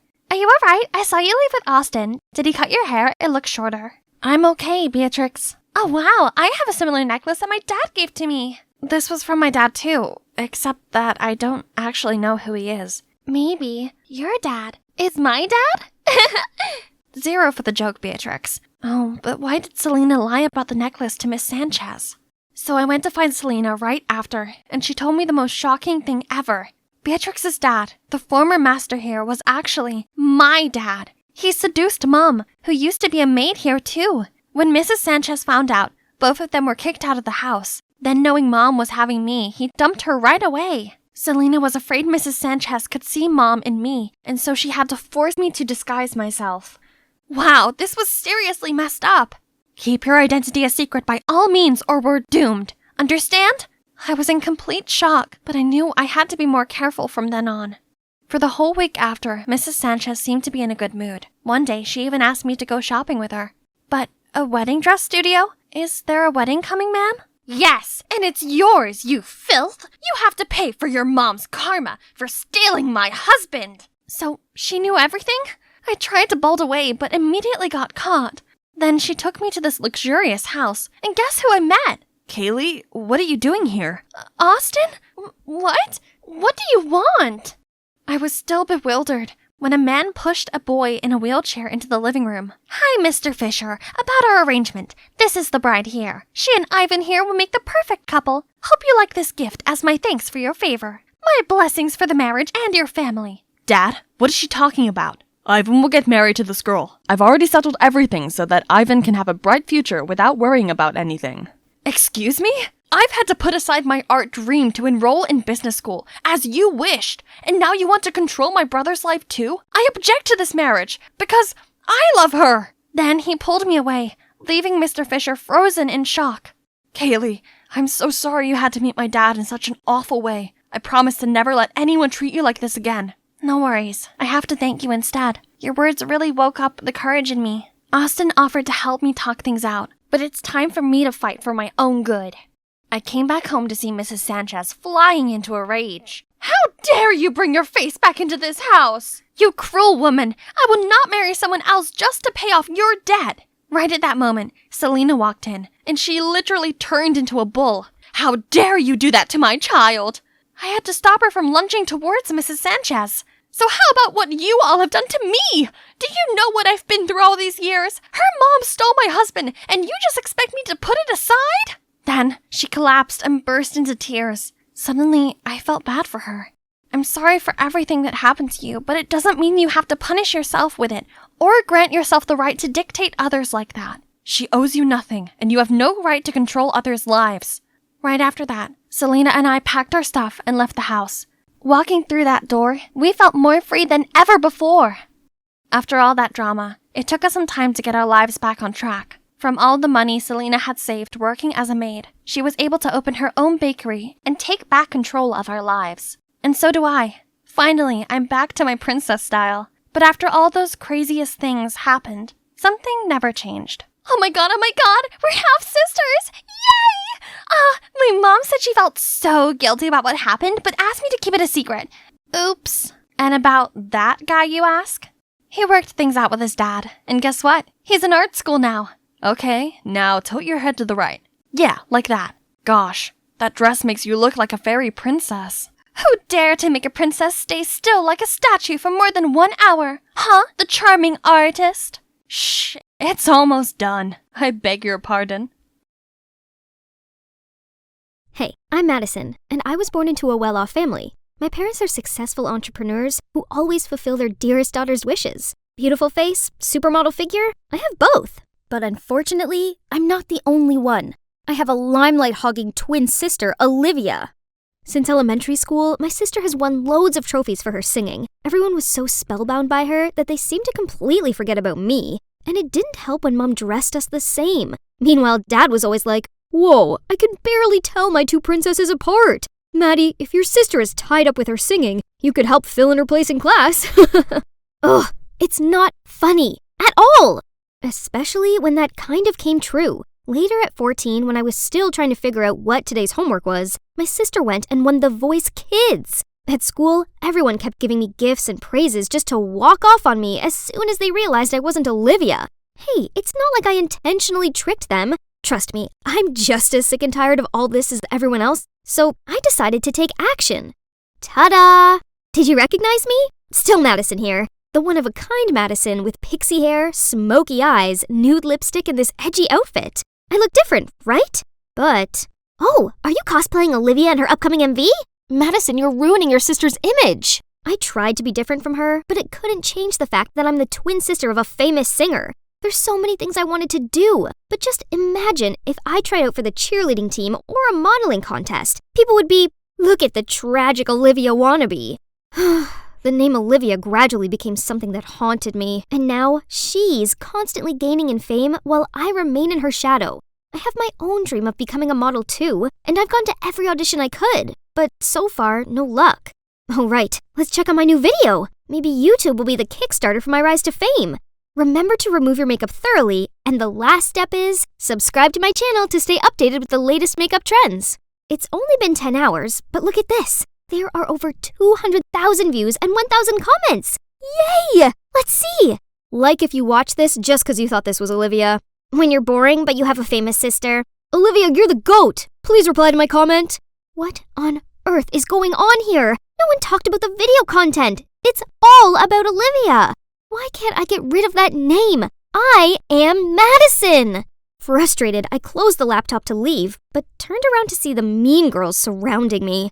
Silly, you should have titled it Skincare Tips from Olivia's Sister. There would have been millions of views by now. Someone with no talent like you should just stay in the dark. Please. Shut up! Just wait. One day y'all gonna become my fans too.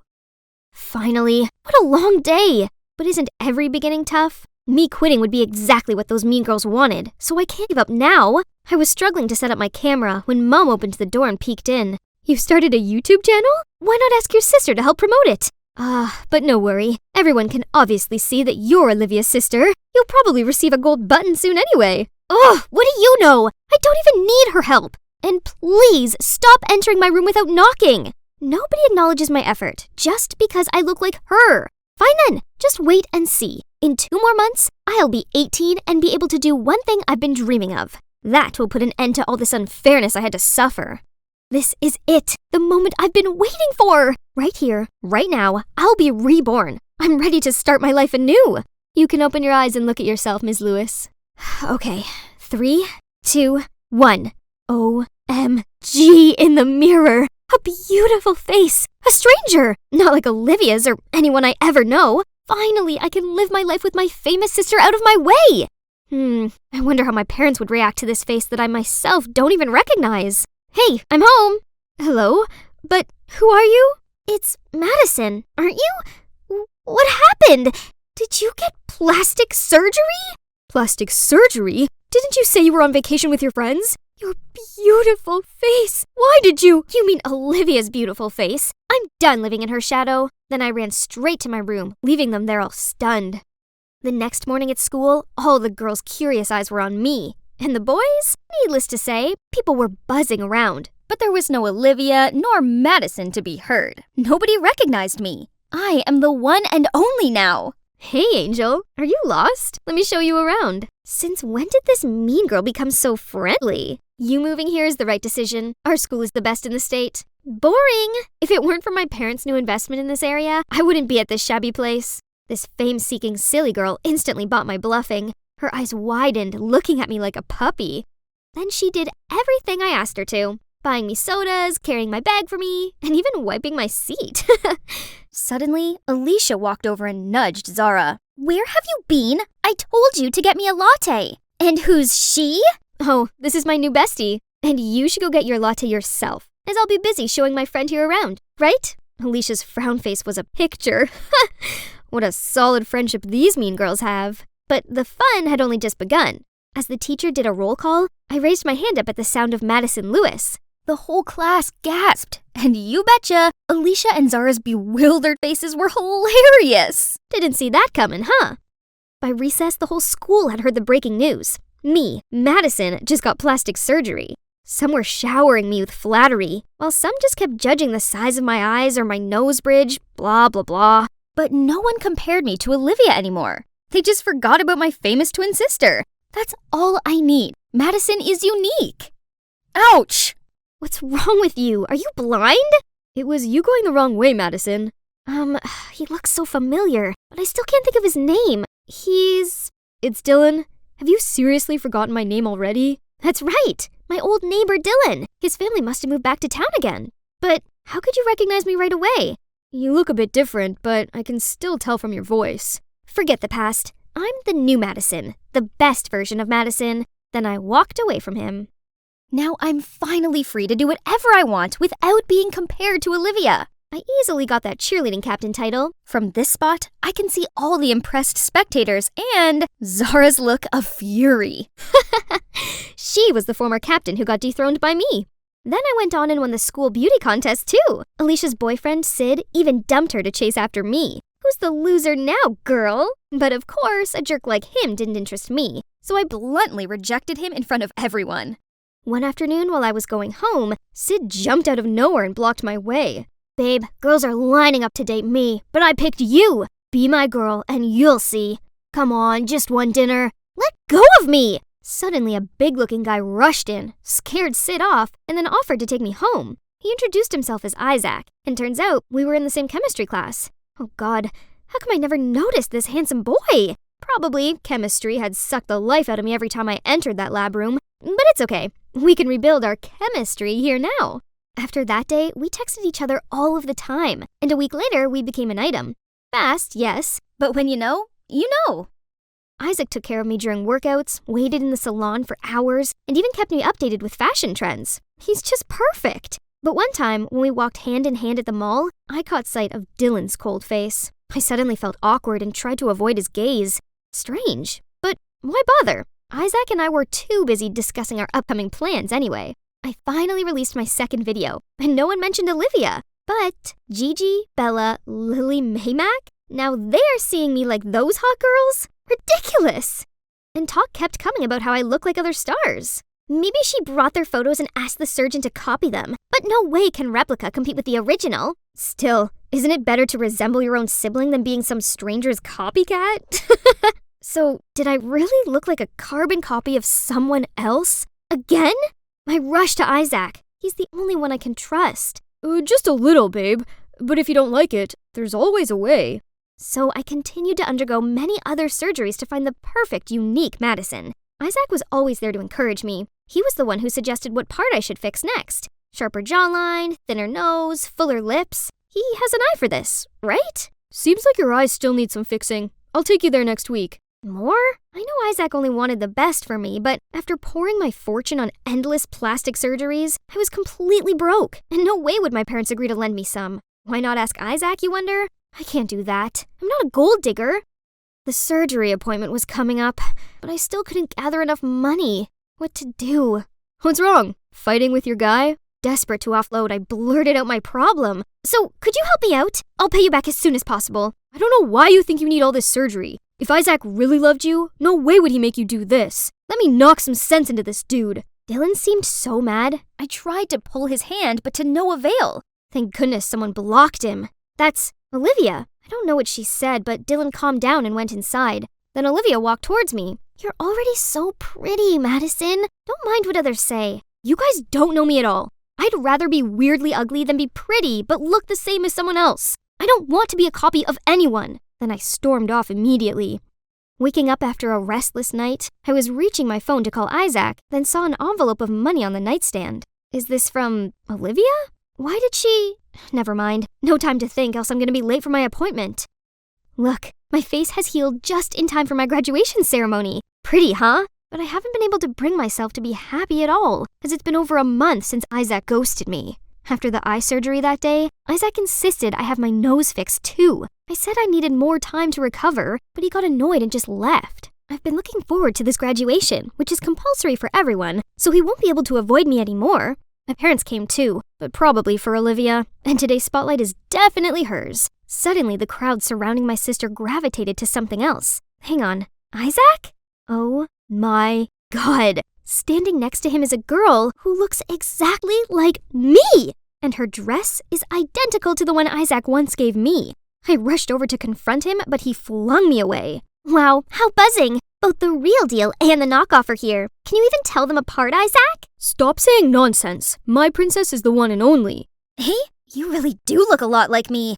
Who are you? So after countless surgeries, I was still a doppelganger? All I want is just to be myself, to be unique. Why is it so hard? I felt rage filling up my body. I ran to the restroom to calm myself down, but it didn't help because I overheard the truth.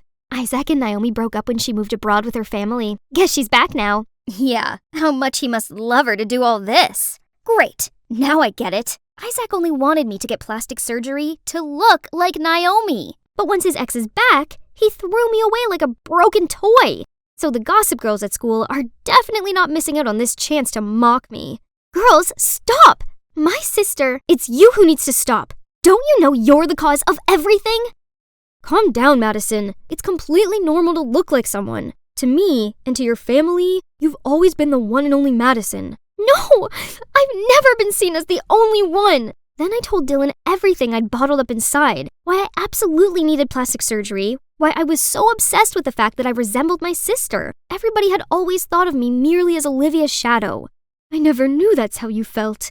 I'm sorry, Madison. We are such bad parents. Startled, I turned around to see everyone. Madison, I've never looked down on you. I only thought I could use my reputation to make things easier for you. We always try to do the best we can for you two. We thought this change in appearance was what you wanted. If only we'd realized the painful reason behind it.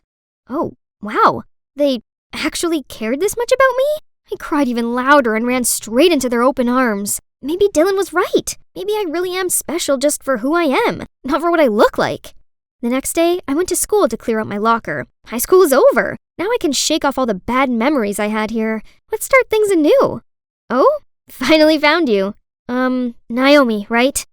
I'm so sorry. I didn't mean to copy you. I didn't know. It's all right. I know it wasn't your fault. I swear I had no idea Isaac was that much of a jerk. I immediately dumped him and exposed him online. How could he think us girls are just replaceable items? He even had the cheek to cry and beg me, but men like him don't ever deserve to be near us. I thought you'd be angry with me. For what? Madison, I'm truly sorry for what you had to go through, but everything has a bright side to it, don't you think? What do you think about having another twin sister? My dream of becoming a star on a runway has finally come true, but the most amazing thing was finding a companion with the same passion as me, who's none other than my new identical twin, Naomi. Bet no one can tell us apart. Miss Madison Lewis, would you go on a date with me after this? Oh, but I'm Naomi. Don't ever think you can fool me, Madison. You've always been different in my eyes.